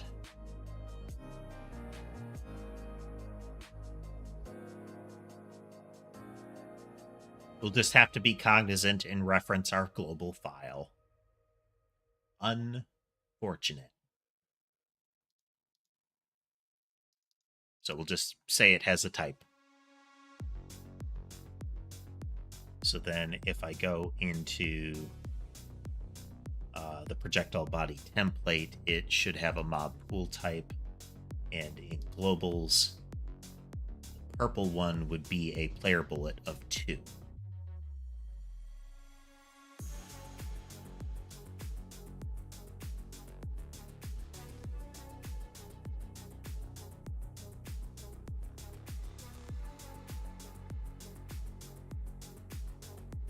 So I don't want to have to double export this. And then in the blob template, it's a 0 because it is a default monster. So then in global nodes,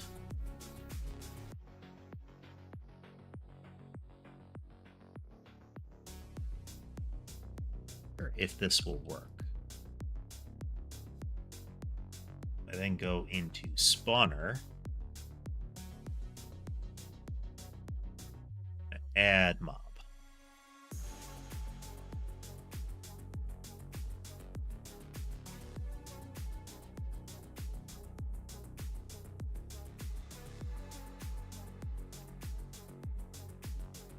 Spawn dot mob pool type. That type.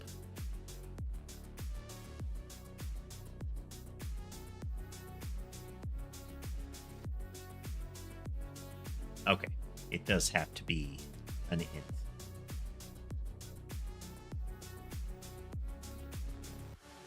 How far are we into making the game? Not far at all. We have a lot of basic elements in, and it wouldn't be a leap to finish up some of this cleanly. But, well, to make it in like a crude hello world kind of game. Hello there, Landon. Welcome to the broadcast.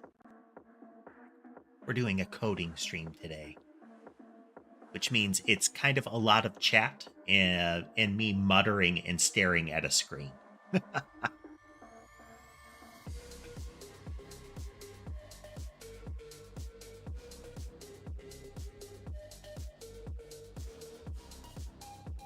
Okay, so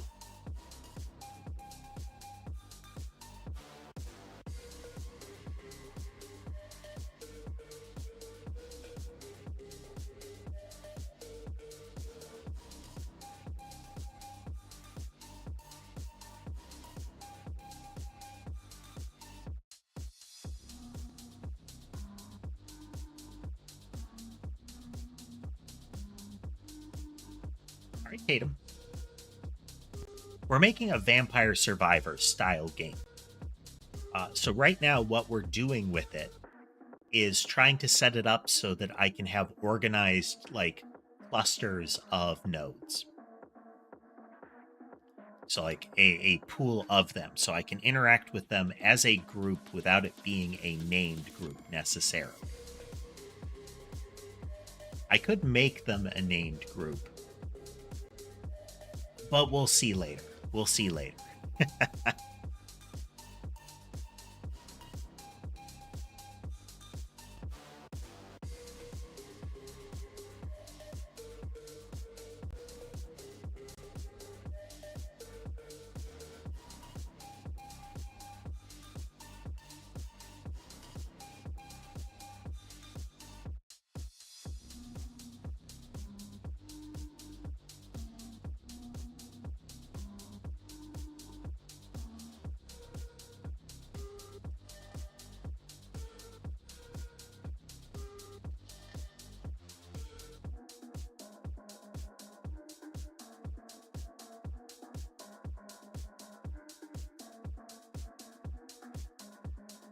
Type equal to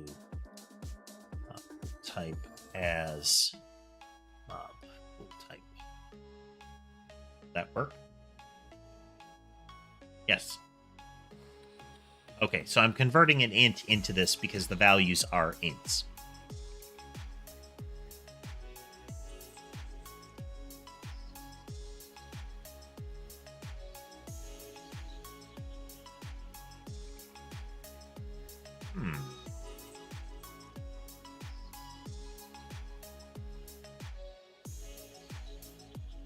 Could my enum be objects?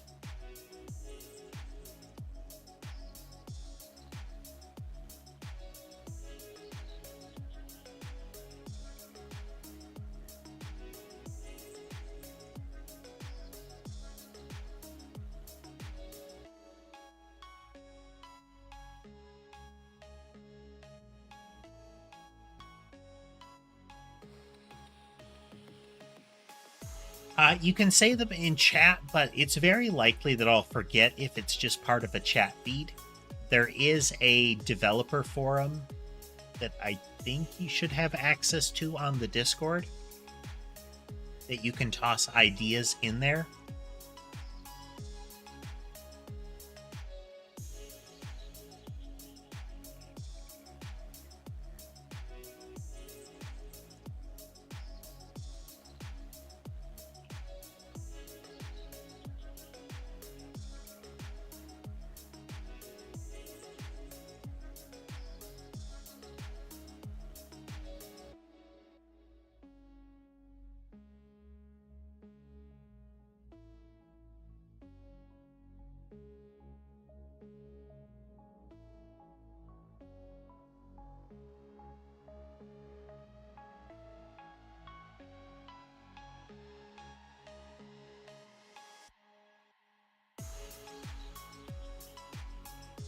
This out and just put a pass. Let's. Must be constant. Okay.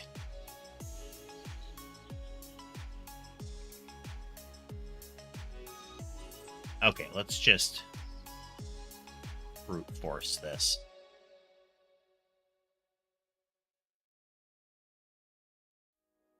Don't like having a nested one.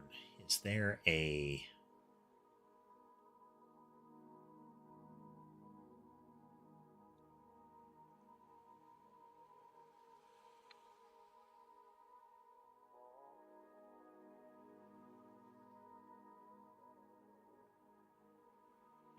Checking.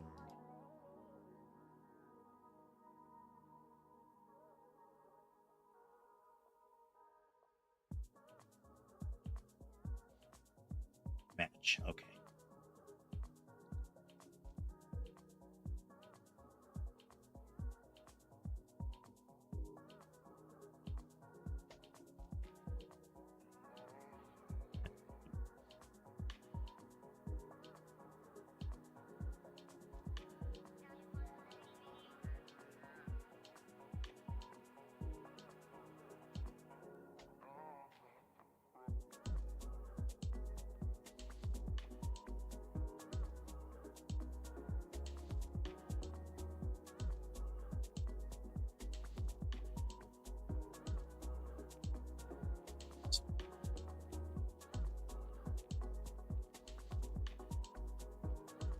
I have to do a dot on this.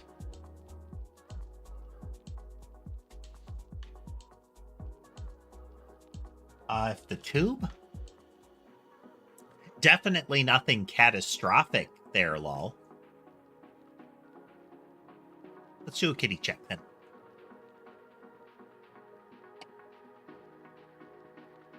Every part of the Catbot factory is definitely 100% safe. We can see Sky a little more up close there. See his floofiness there.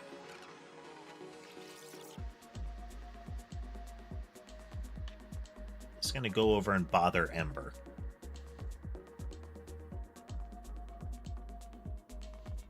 They have a habit of snuggling up.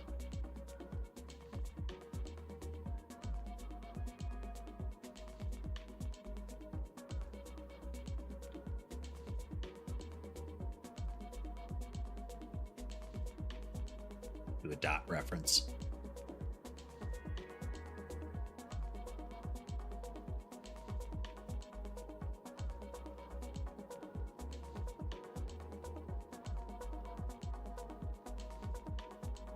Is a node.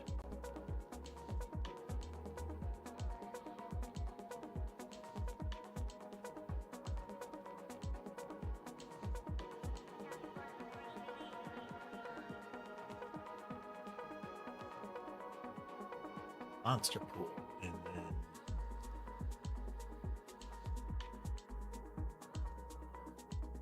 here. It's also a node.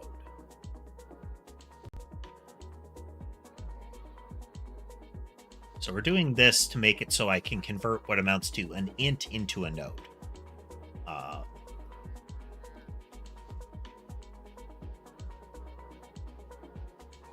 And we could use groups for this. But since this is encapsulated, I don't really need to worry as much. Private method.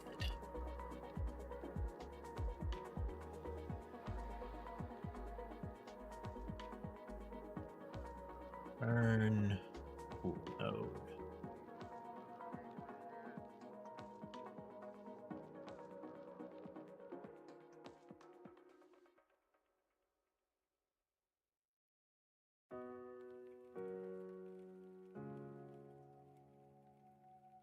Pool node is equal to that. Is equal to pool type.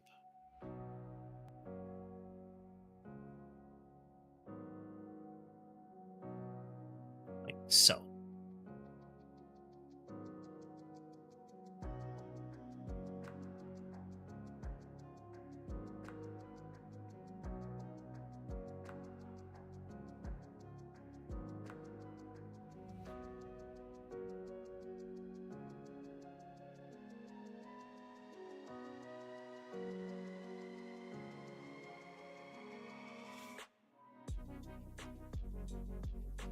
Yeah, camera 1, the camera that we're seeing right now, is the flakiest camera. It is very prone to freezing, so you'll very frequently see it go into scan mode. I've got it set up to refresh when that happens.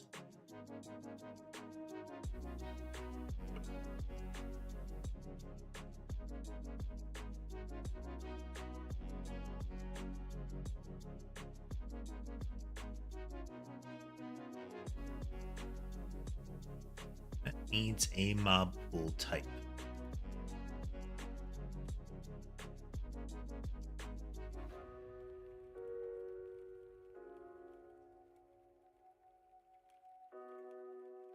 We have some sort of error going on. Okay. This is in toRandomMob, so this needs to be 0.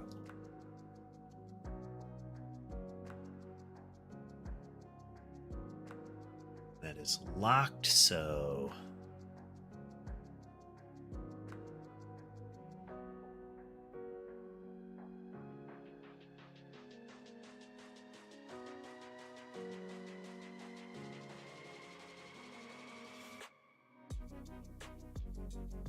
mob count.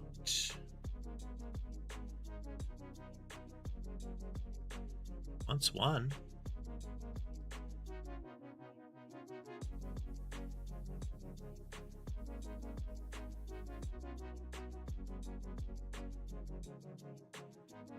Get mob count. It expects one variable. Hey there, Haruto. That's right, we were playing Power Wash Simulator last. We are going to play more of that probably next week. Well, definitely next week, assuming nothing goes wrong. Because we haven't finished the DLC yet. Still got to finish that. I think it's a Thunderhawk gunship that we were on last time.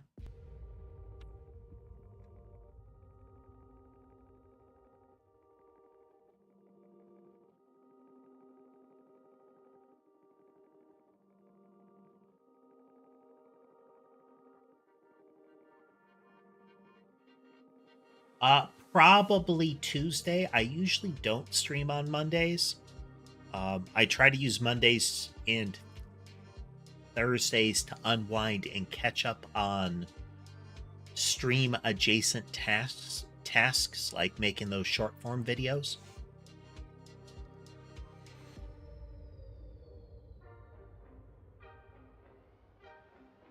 Yeah.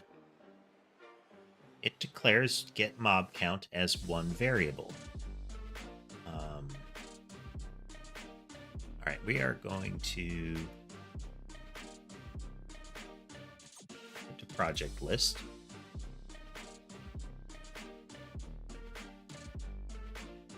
And back in.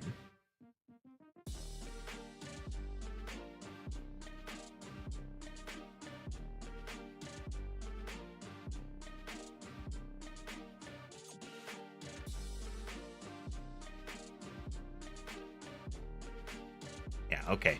It just was flaking out.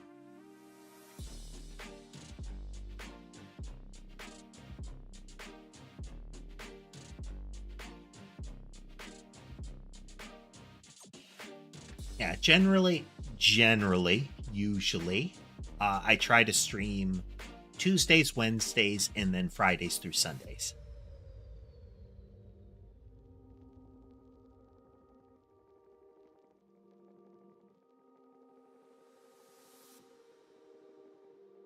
Standing.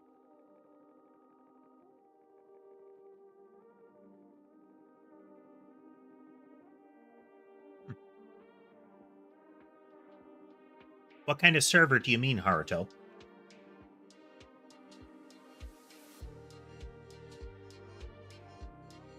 Let's see, track player movement. That. Straight at player doesn't reference that. I mean, usually the server owner can't have their permissions changed. So, essentially your super admin. So unless somebody managed to change server ownership, what amounts to the actual admin should have what is considered universal privileges. Like unstoppable universal privileges. But that's just my understanding.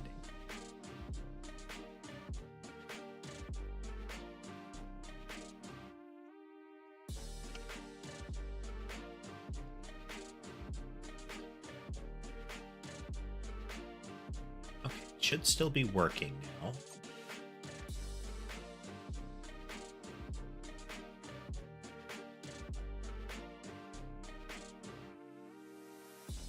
Oh.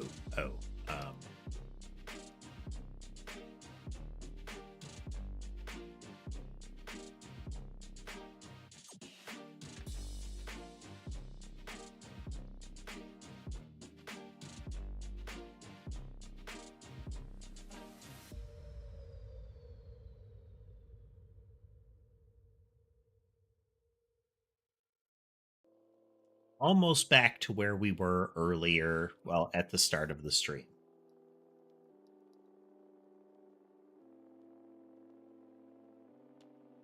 But slightly cleaner and better. Generally, I don't add friends on Discord, Tatum, but you can join the Discord server and talk to me through that.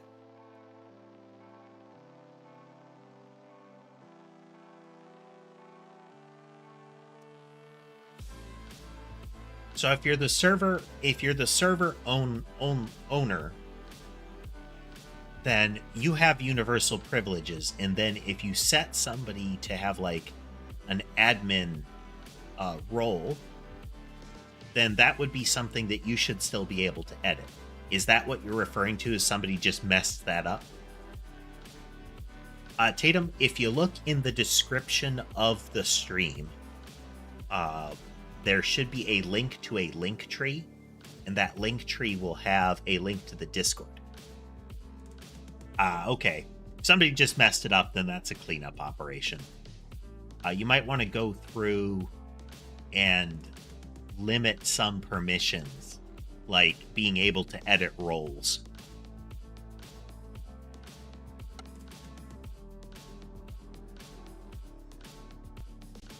Okay, so then if we look at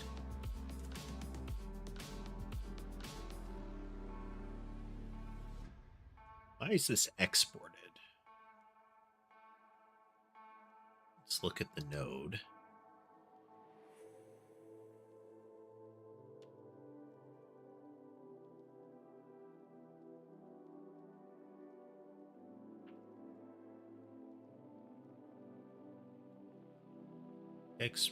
Doesn't export a mob pool anymore. It exports some different stuff.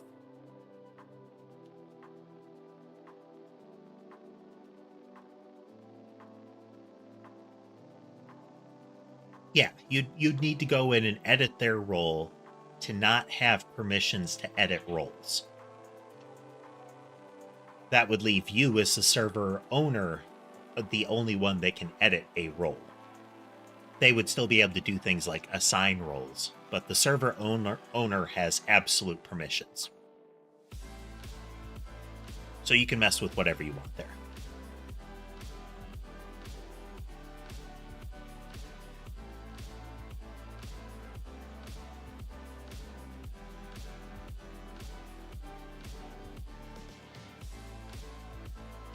Okay.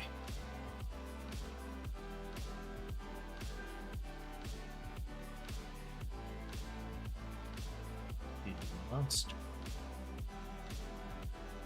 So, there we go. Monster pool is the monster pool. The monster bullet pool is the monster bullet.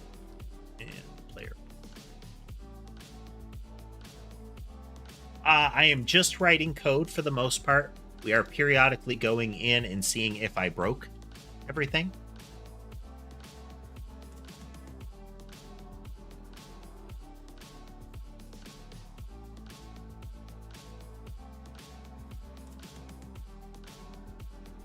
We're trying to make our game. And I have mostly broken everything.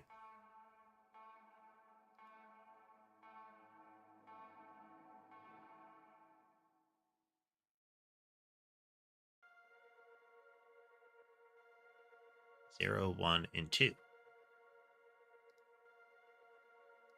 try again. So this should be spawning a purple bullet. It's 2. It's a player bullet. And a player bullet should equal 2. So I go in.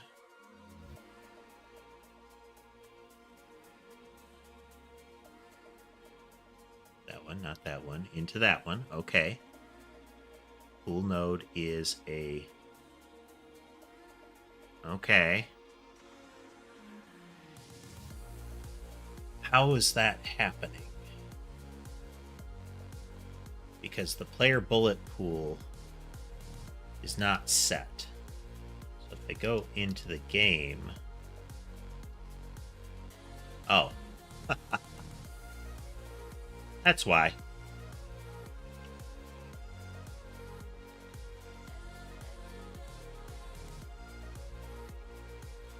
Good night.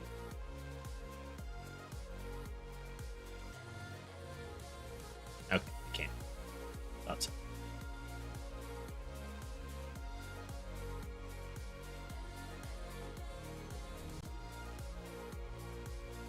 So this is a coding stream, but it is also effectively a chatting stream. We can talk about whatever while I mutter about things.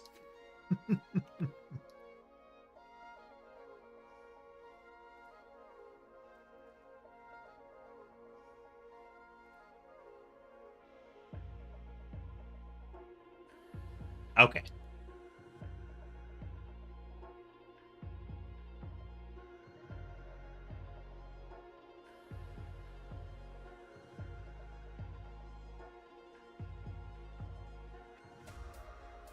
Okay, so now the bullets are not trying to track bullets.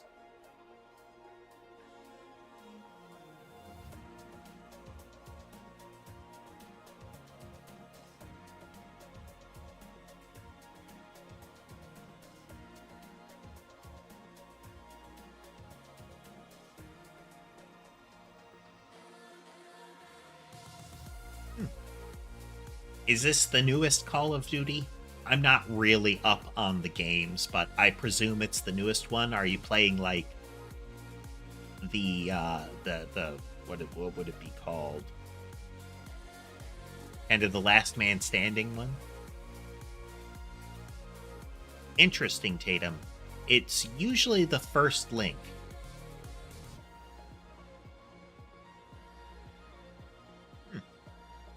I have read the solo leveling. I started reading them, but I actually got kind of tired of it. The light novel version.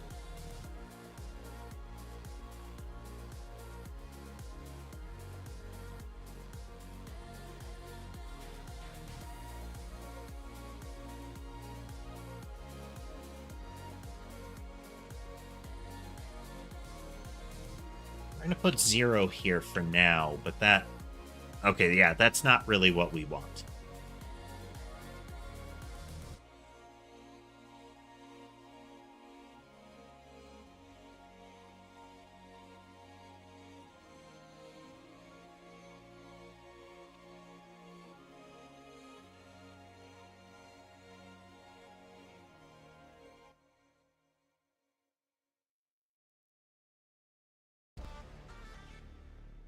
Like, it's okay, but it has one of the lit RPG elements that I don't like. And that's that they have a power scale that is undefined. As in, they in solo leveling, they originally gave you an idea of, like, hey, this number meant this fast. But after a while, the character is just infinitely powerful, and we don't have a point of reference anymore.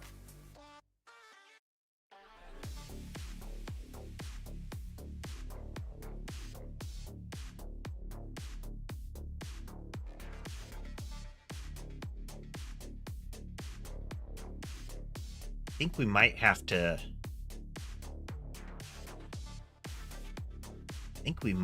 use groups. Yeah. The character is super strong, but that's kind of the problem, is that it's kind of like Dragon Ball power levels. They're meaningless numbers. And we only know that the character is faster if they demonstrate that they are faster at a particular moment, you know? Like, the character is faster now, but they describe numbers and similar, and then it just stops meaning anything.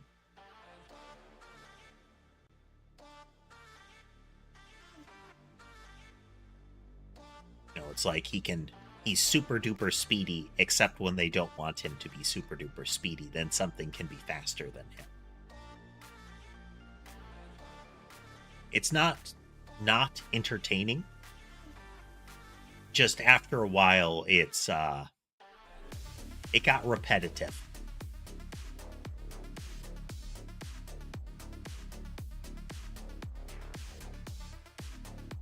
Yeah, Philip, streaming can be pretty intense. If you're doing it as a hobby, like you're just streaming what you're playing and what you're saying, then it can be pretty casual. But otherwise, it's like any other form of entertaining. You've got to be entertaining. You've got to be aware of your audience. You've got to talk constantly.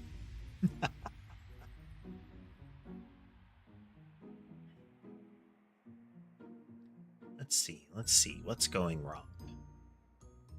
Base previously freed instance on null instance. But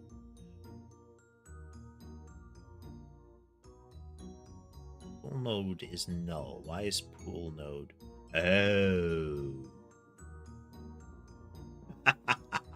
Oopsie doopsie.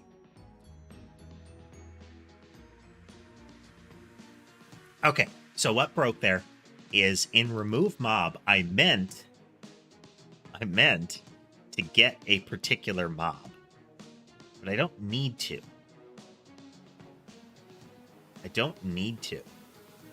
Because if I'm removing the mob, it's just removing a mob. All right, Haruto, have a good day, and thanks for joining us.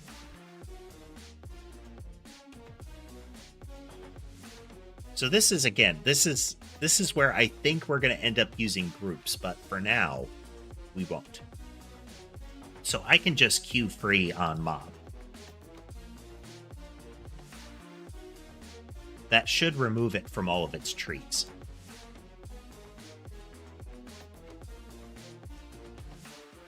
So The purple bullets aim at the blobs at the time that the blob originally appeared, or at the time the bullet came into existence. The purple bullet doesn't care if it hits its mob target. It just cares that it hits any of them. And if one of them gets to you, that number in the upper left drops. That is our placeholder for a health bar or whatever, you know?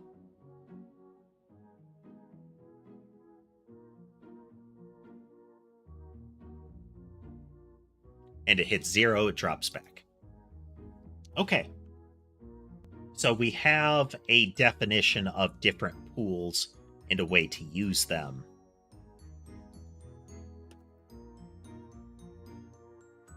This is a failure case. This is absolutely a failure case. It will break. Tatum, I will jump into that and give you permissions afterwards, after the stream. And that will reveal all of the other boards to you. Things like the pet photos and all that.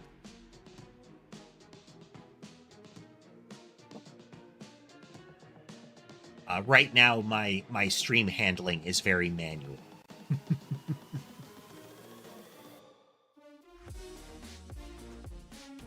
Sky is demanding some attention, and Sky gets disruptive. He gets destructive if he doesn't get the attention that he wants. If he's really upset that you're not giving him either attention or enough food, he's the type of cat that will throw things off shelves. He chirps at you, he waits for you to make eye contact, and then he swats whatever he has off a shelf. And then he chirps at you again. Very much a, hey, you see what you're making me do?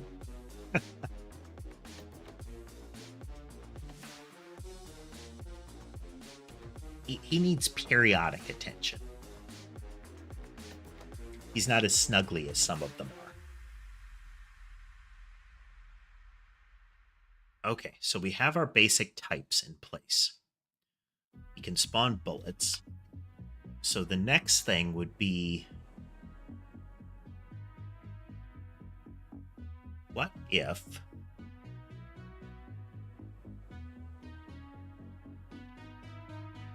instead of straight at the mob, we also do a bit of a track, like a slow track.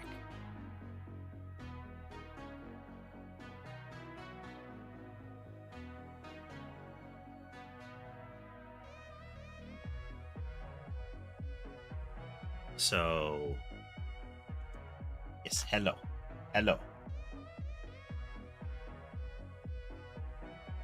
So the difficulty with this is towards a random mob, because it's initially flying at a target, but the target would change. Thanks, Samar. Thank you. I appreciate it. And I guess as a universal opportunity, it's always fun to show off.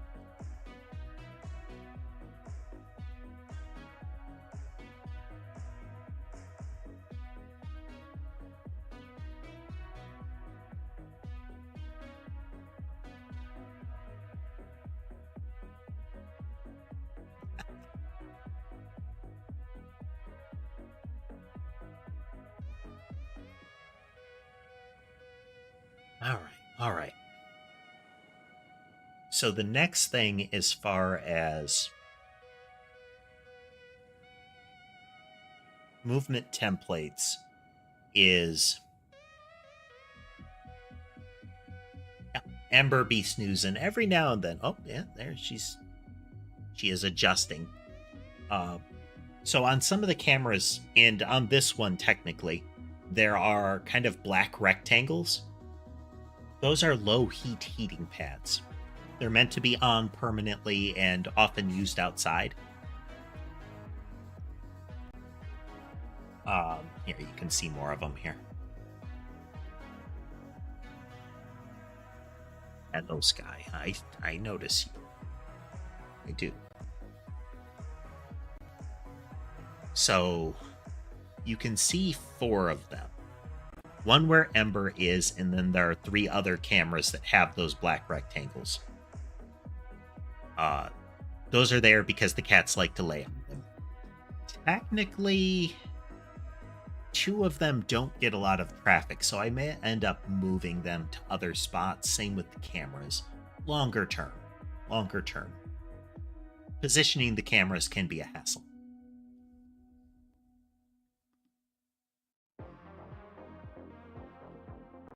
All right. So like I was saying, part of the trick is tracking a particular target.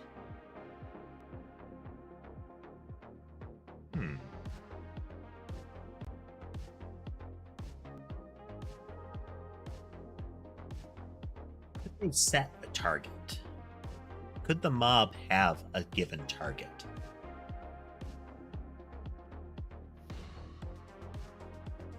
Such that each one could specify a new target, but I could have some that define a target when they go. So like to a random mob could say, I have determined the mob and this is my target. Come here, you. Come here. This guy is being a nuisance. Hey, you. Hey, come here. Come here. He potentially wants kibble.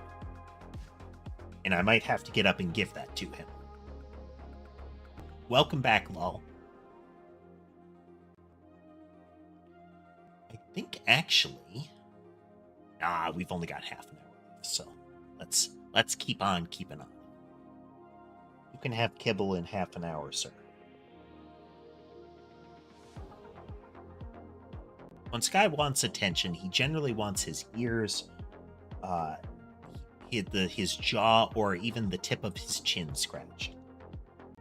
If it's his jaw, he just kind of lightly rubs his jaw against your fingers. If it's his ears or his chin, he really wants you to get your fingers in there. Just itch his brain, you know?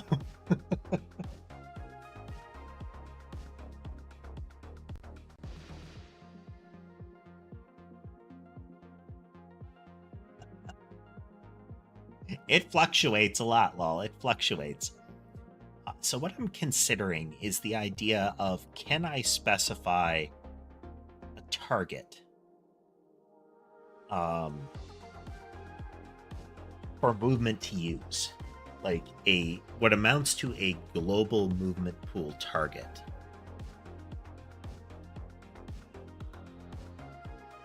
Like the mob has a movement target, you know? Let's do that. So it has its body, a template. Okay, no, this is a mob template. We need a mob body template. Here we go.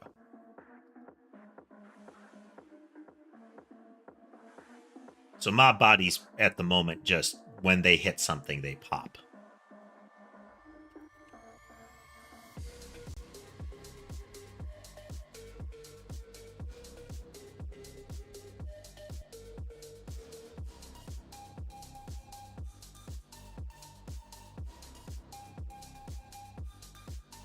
Just gonna temporarily call you an int so it stops complaining.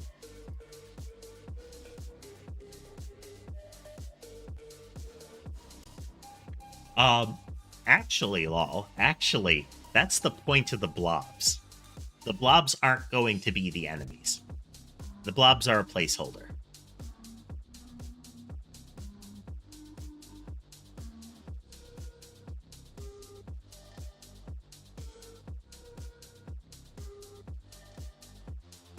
That is Ember. The camera isn't actually frozen. She's just sitting there. She is keeping that position because she'd be napping. Hey there, Christian. Welcome, welcome. We're doing a chat and code stream.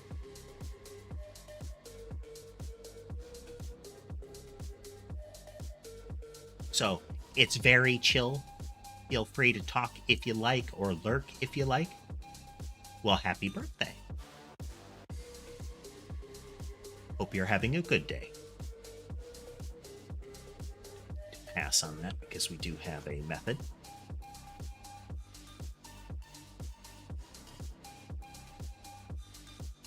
All right. We need to put this.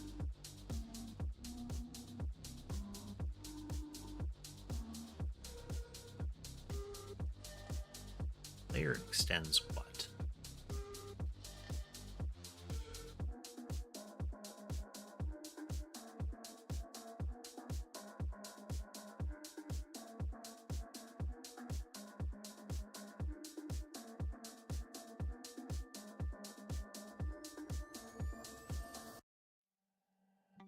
Does what grip, Kimoy? Well, thanks, Christian. I appreciate it. I don't know if we're there yet, but we're getting close. We're around 4,000 today.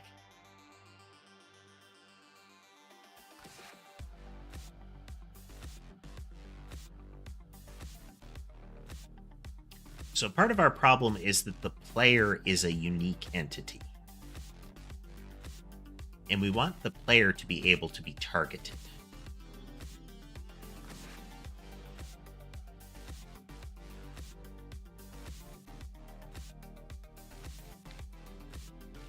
Read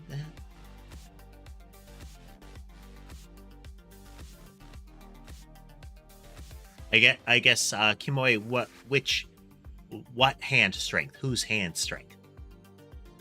Does what grip?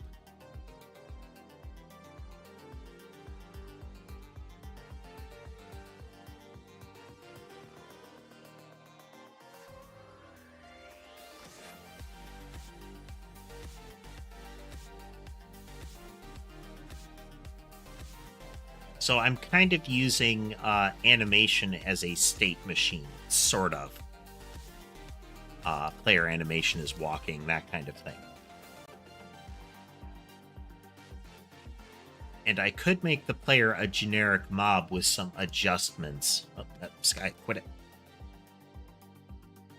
Another thing Sky does when he wants attention is he'll grab the computer mouse. Ah, okay. It's a meme, I guess. You'll have to forgive me. I am kind of oblivious to a lot of that. So if I say something that seems to be, well, I will often react as if it's not a meme. So forgive me. And hello there, Dunn. Welcome, welcome.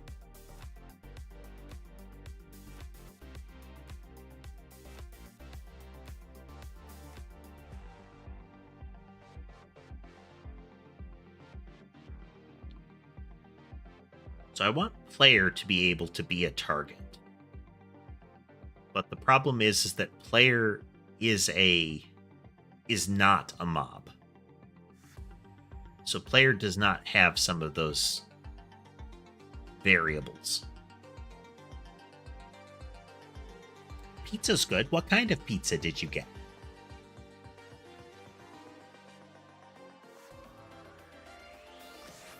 I am programming a game.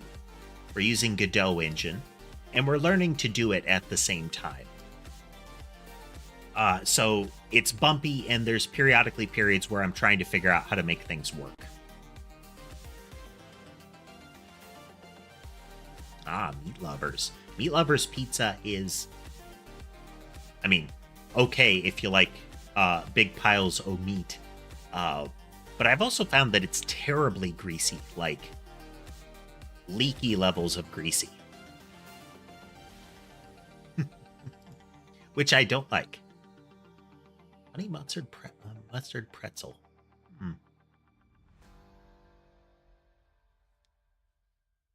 Are you talking like a Bavarian pretzel?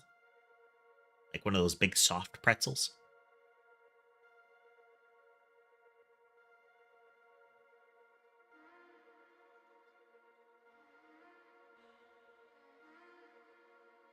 All right, let's look at a mob body.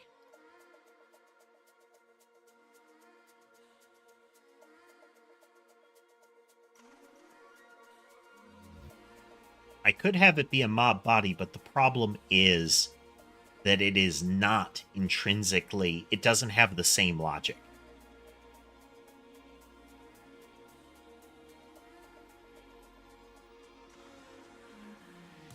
Oh, like Dot's pretzels?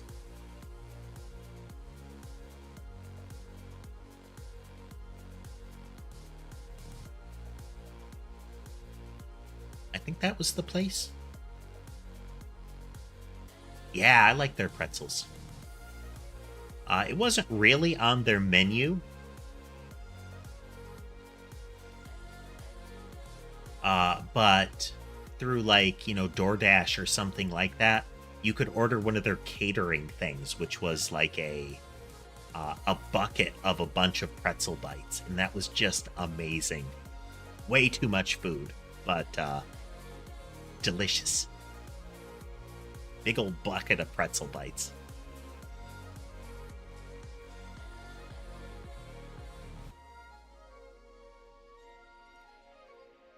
Okay, so what were my favorite type of pizza? Little Caesar's pretzel pizza with pepperoni. I love it, especially stuffed crust. It's just so much good. It's too much good.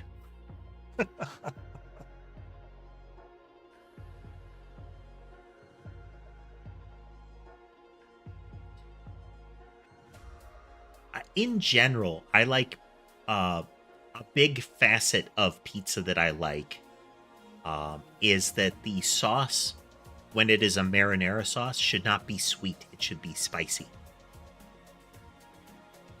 It doesn't have to be like hot spicy. It's just that it shouldn't be sweet. If I want a sweet or a mild sauce, I like Alfredo sauce on the pizza. That can be good. But I really dislike sweet marinara sauce.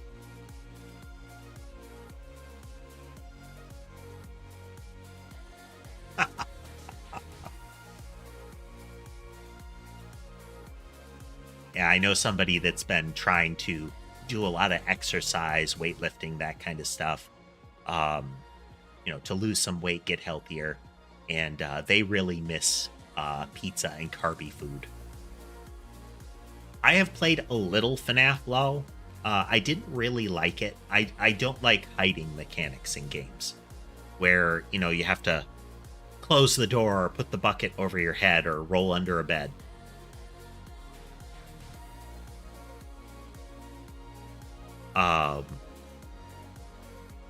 Now, there's a similar game series called I'm on Observation Duty that I love. I love a lot about that genre. What kind of music do I like? It's variable. Individual songs matter more to me than the whole genres. But a lot of the stuff that you're hearing in the track, in the sound, I like currently. The epidemic sound genres that are listed for these songs are things like chill step, synthwave, drift funk. I like drift funk without vocals. If there are going to be vocals, they should be so subdued that you can't tell what they're saying.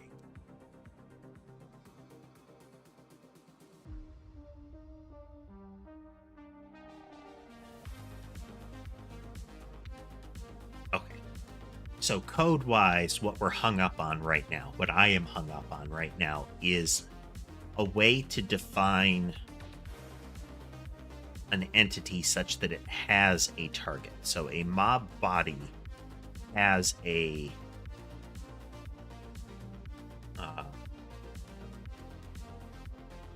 effectively this. It has a 2D physics body.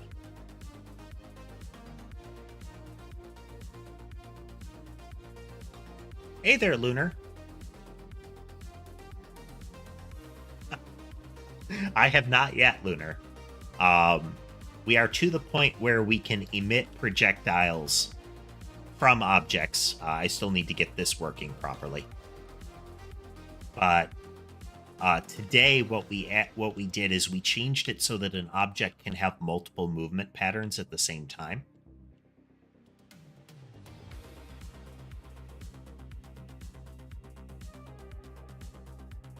So in theory, we could do this. I could go into purple bullet template. Where is it? It's the template, right? There it is, template. So right now, its only movement is 2 random mob. But I could add, say it moves 48, it moves slower, and I could add 2 player.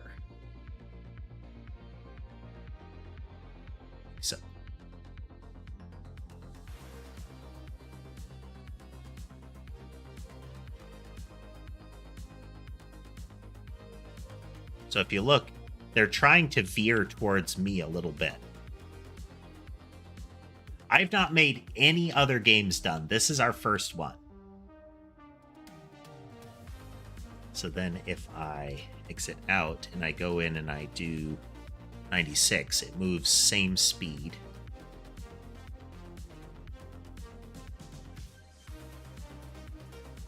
So you can see it's trying to fly in a particular direction. But it's equally trying to fly towards me.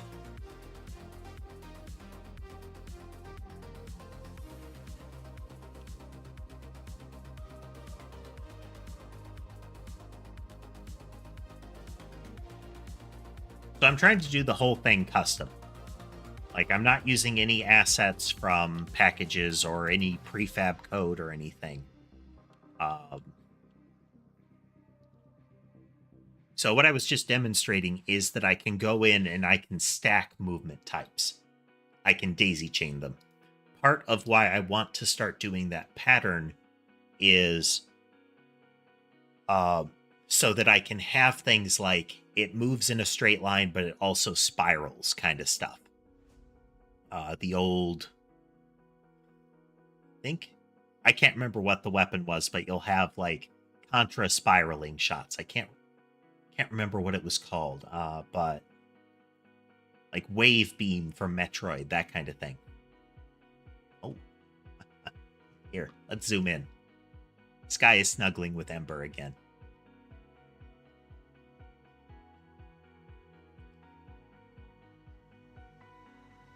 Generally, it means that it is mutual grooming, and then they snuggle up.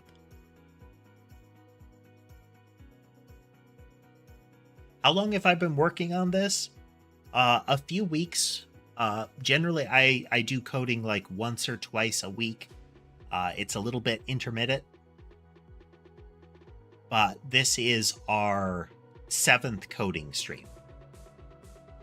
So as of right now, just under 21 hours-ish.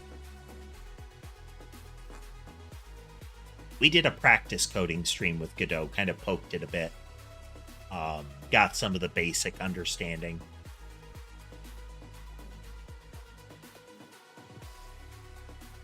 Let's check. Oh man. The only one missing right now is Sammy. We have Ember and Sky snuggled up, and then on the bed we have Mason and Sherbet. There are a lot of places off camera that Sammy lurks.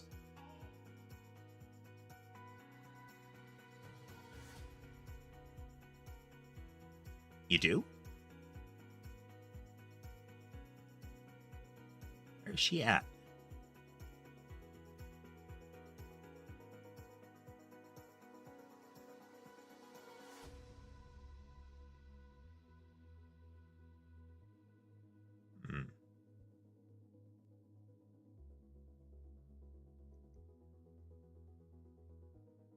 Overlooking her.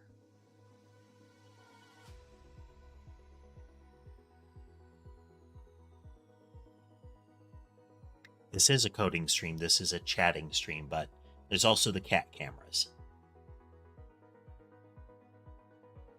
And the cat cameras are very important.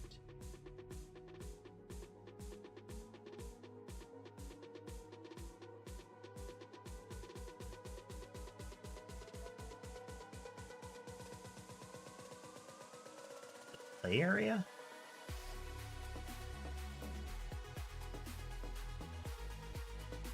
So on my scene, in OBS, I have a bunch of different viewpoints that I can switch to. It's kind of brute forcey. There are some things that I think I could change about that to make it more graceful.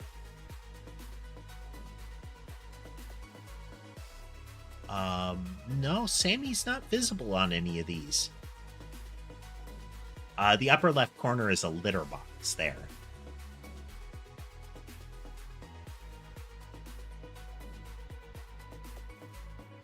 So I have like buttons I can press that will, switch the point of view to a different camera. Like it'll swap which ones are visible.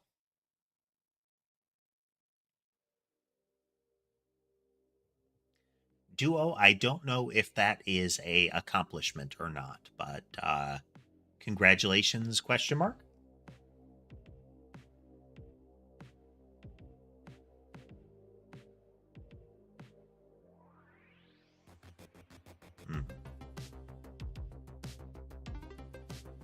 Not sure, but she could be off one of the corners of that. Those are the edges just off of camera.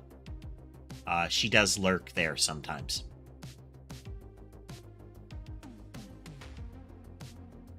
I do use a stream deck for that.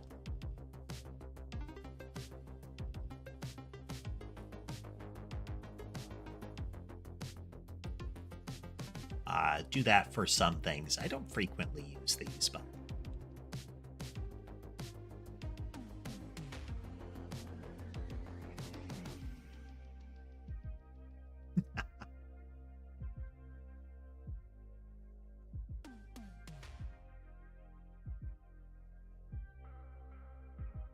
I just have the one Squishmallow. That one that you can see right there. They don't all like to lay on that one. It's variable. Some of them like the blanket. I haven't actually tested with other Squishmallows because I only have the one.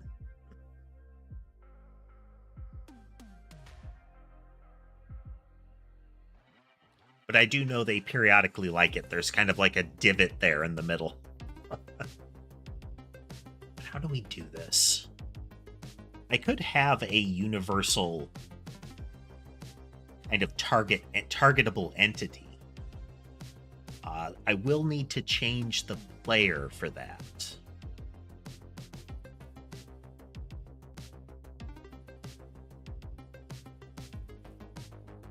So if we look at player as a scene,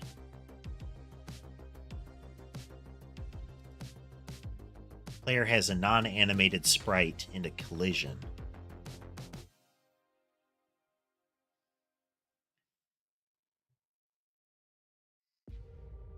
Let's look at the scene itself. I mean, it's very similar to others. I could just give it a mob body. I wouldn't mind being able to still control the animations on the player sprite, though.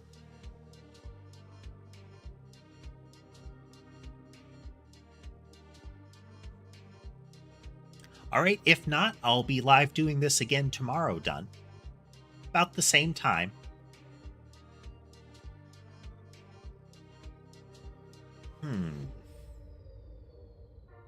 Let's take a look at this. It's a Node 2D.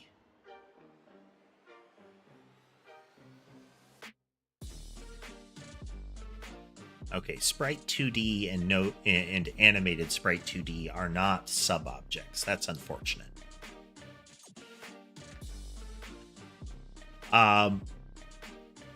We've got movement stacking working. What I'm puzzling over, lol, is how to set up, like, saved targets. So, like, if a tracking projectile is keeping a target that it remembers the target that it's after. So let's say I have... Actually...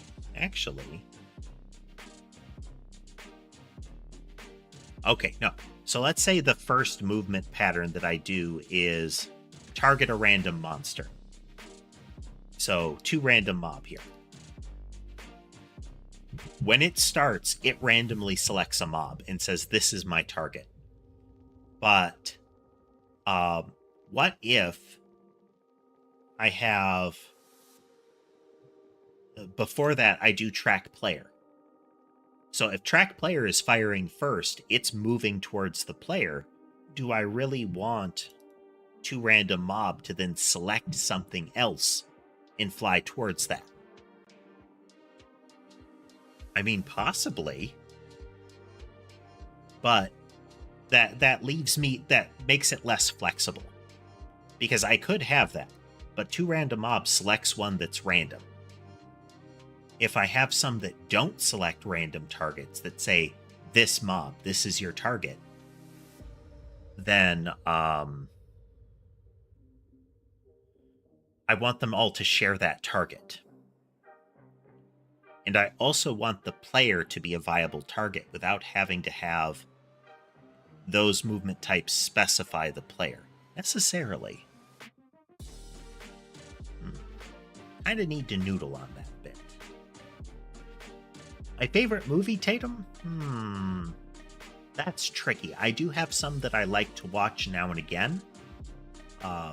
One of my recent favorites, one of the ones that I liked a lot recently, let's say, I think it was Godzilla -1. Was that what? Was it 0 or -1? I don't know. It's the one that took place during like World War II. I really liked that. Another one is the Nicolas Cage Color Out of Space. That one's great. There are very few adaptations of Lovecraft stories that get it right.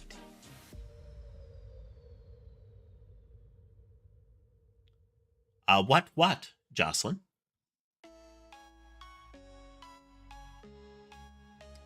In what, Philip? Is this in Modern Warfare? Did you get some sort of attachments?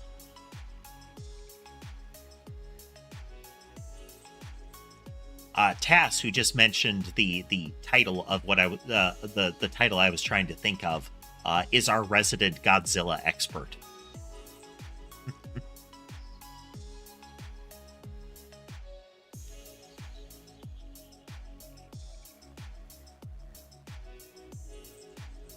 I've been playing Helldivers recently, Philip, and my favorite weapon in that right now is a slug-based shotgun that is effectively a sniper rifle.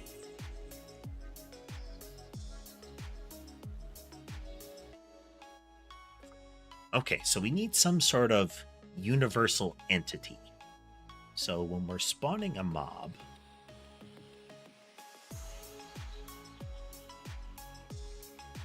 I should have a marker for spawners that do once and then go away.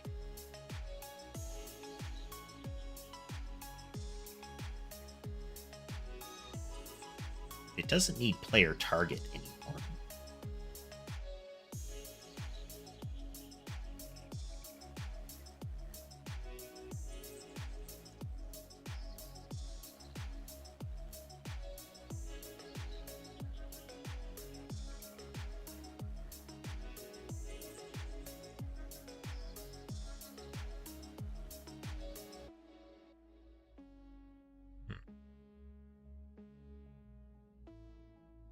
I'm trying to remember how I did some of this stuff.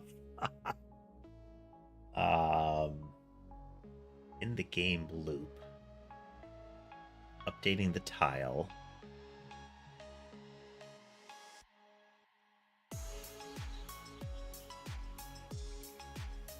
Okay, this is why the spawner is being moved. That's why.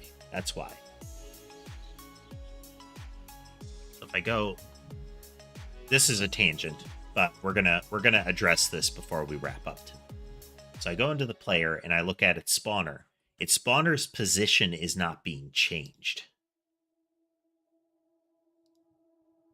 Like, this spawn position is not being updated. So if I go into the player script,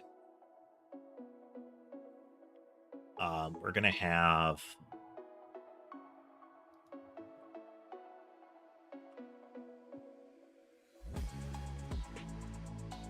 Say node, is it a spawn?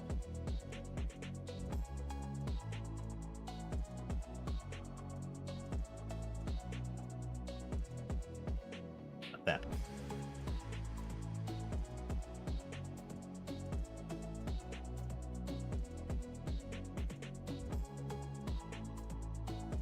Then in physics process, do spawner dot spawn position is equal to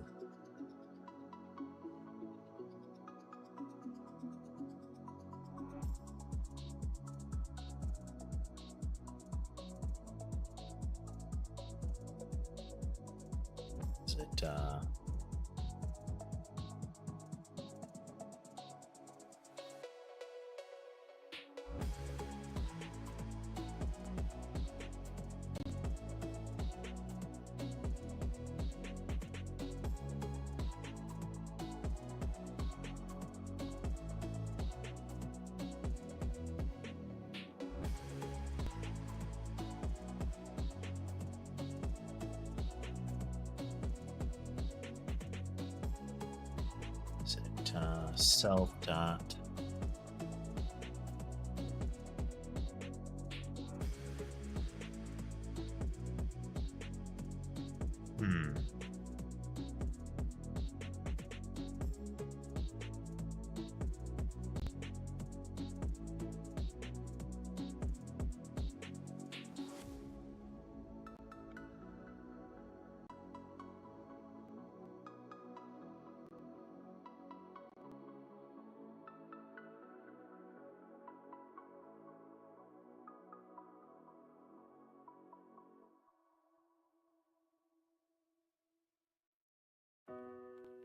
I'm seeing what the variable for position is.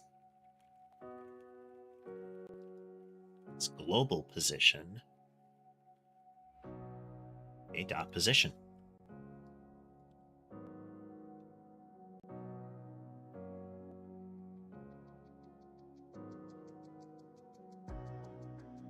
Okay, so the purple bubbles should emit from us now.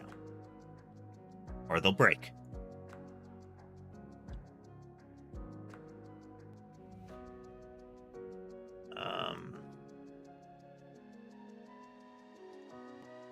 Let's comment you.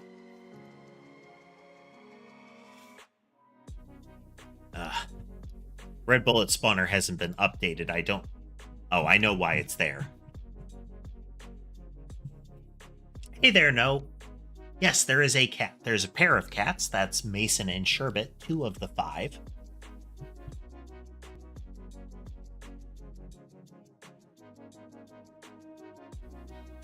All right, we have the basic logic. This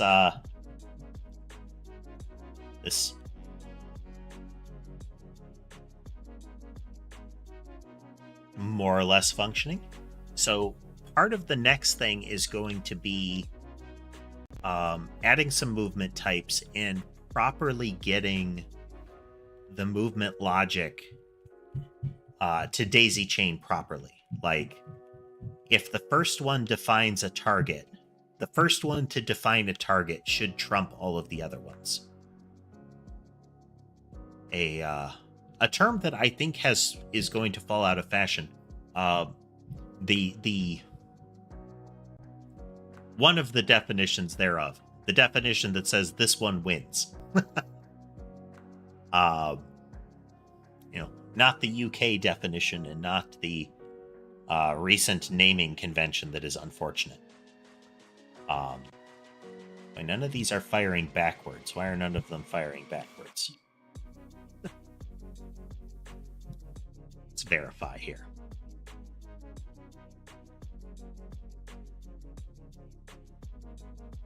Hey there, truly most wanted. Welcome. You are coming in just about at the end of the stream. We've been doing a game dev project. Okay.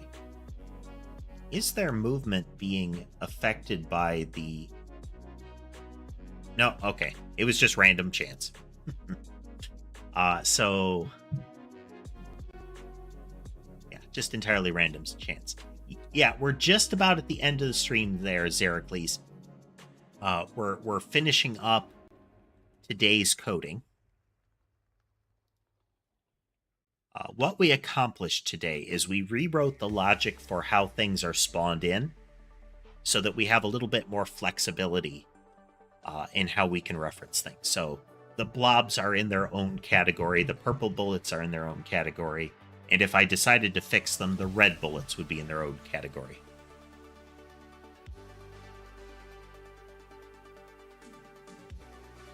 That type of targeting is probably going to be something I'll have, is a, fire in the direction of the mouse or track the mouse. Those are going to be things most likely. But a big thing that we added today is in mob template. Mob body, here we go. This one. So in this kind of template, if we look at this one, no, where did I put that? Oh, silly me. In a movement template, is it a movement template? Should be a movement template.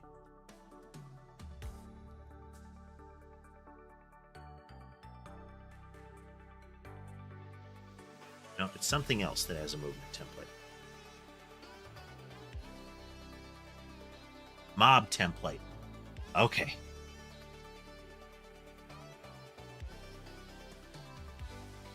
Yeah, truly, I had considered that, but one of the things about this is I just wanted to try a new programming language, and GDScript was available. For some of the things, I may actually make C# libraries.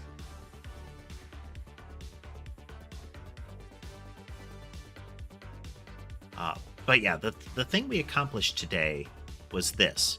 We changed it so that you can have multiple movement templates. And they're executed in order. So the first one, happens first, the last one happens last. One of the things I want to experiment with is potentially looking into things like Noida style handling.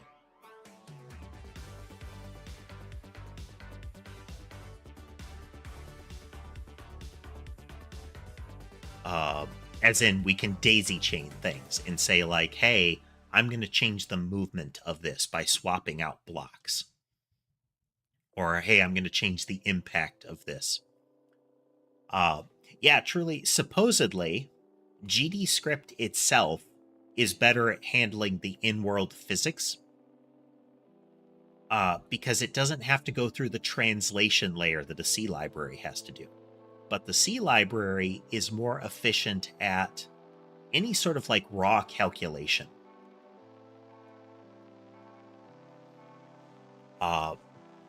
So there might be some things that will be better for me long term to use the like a C# library. But yeah, we can wrap up. We can check up with the kitties, and then we'll talk about. Oh, we've got all five. We've got all five now. So Sky and Ember are snuggled up right on top of each other.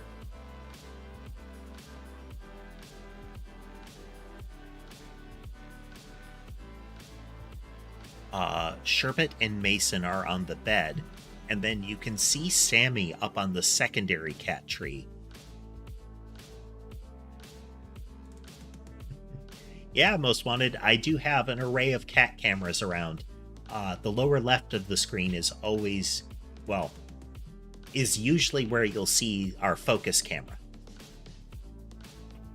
And hello, Starry, Summer. Yep. Lunar, I haven't decided yet. At a minimum, we're going to have a Vampire Survivors like upgrade structure where, you know, you get duplicates, they level up until they mutate, kind of thing. But Bioprototype could be a good model for that, where their functionality is daisy chained, you know? To where you can add collisions and you can add tracking. Not for the time being, Tatum. 5 for now is plenty. At one point, I had 7. But a few of them passed away and haven't picked up any more. I have plenty to deal with right now.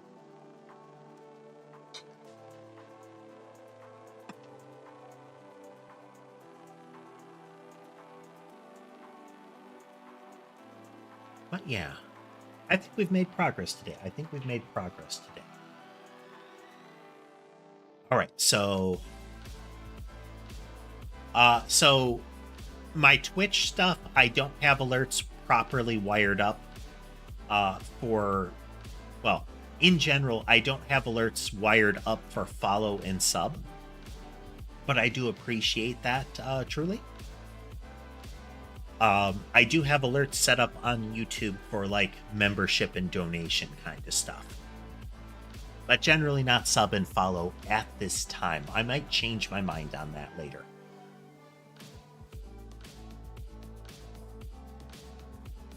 Yep, after the stream, anybody that has joined the Discord, it can be useful if you call out in the Discord what your screen handle was in the stream, so I can identify you to determine if you are a chatter or like an art bot. All right, so we're going to be coding at least a couple other days this coming week. I think it's usually I try to do at least 2 days of that. We're going to spend at least 1 day doing the 40k power wash stuff. I want to see if we can complete that. So I don't know how long we'll have on that.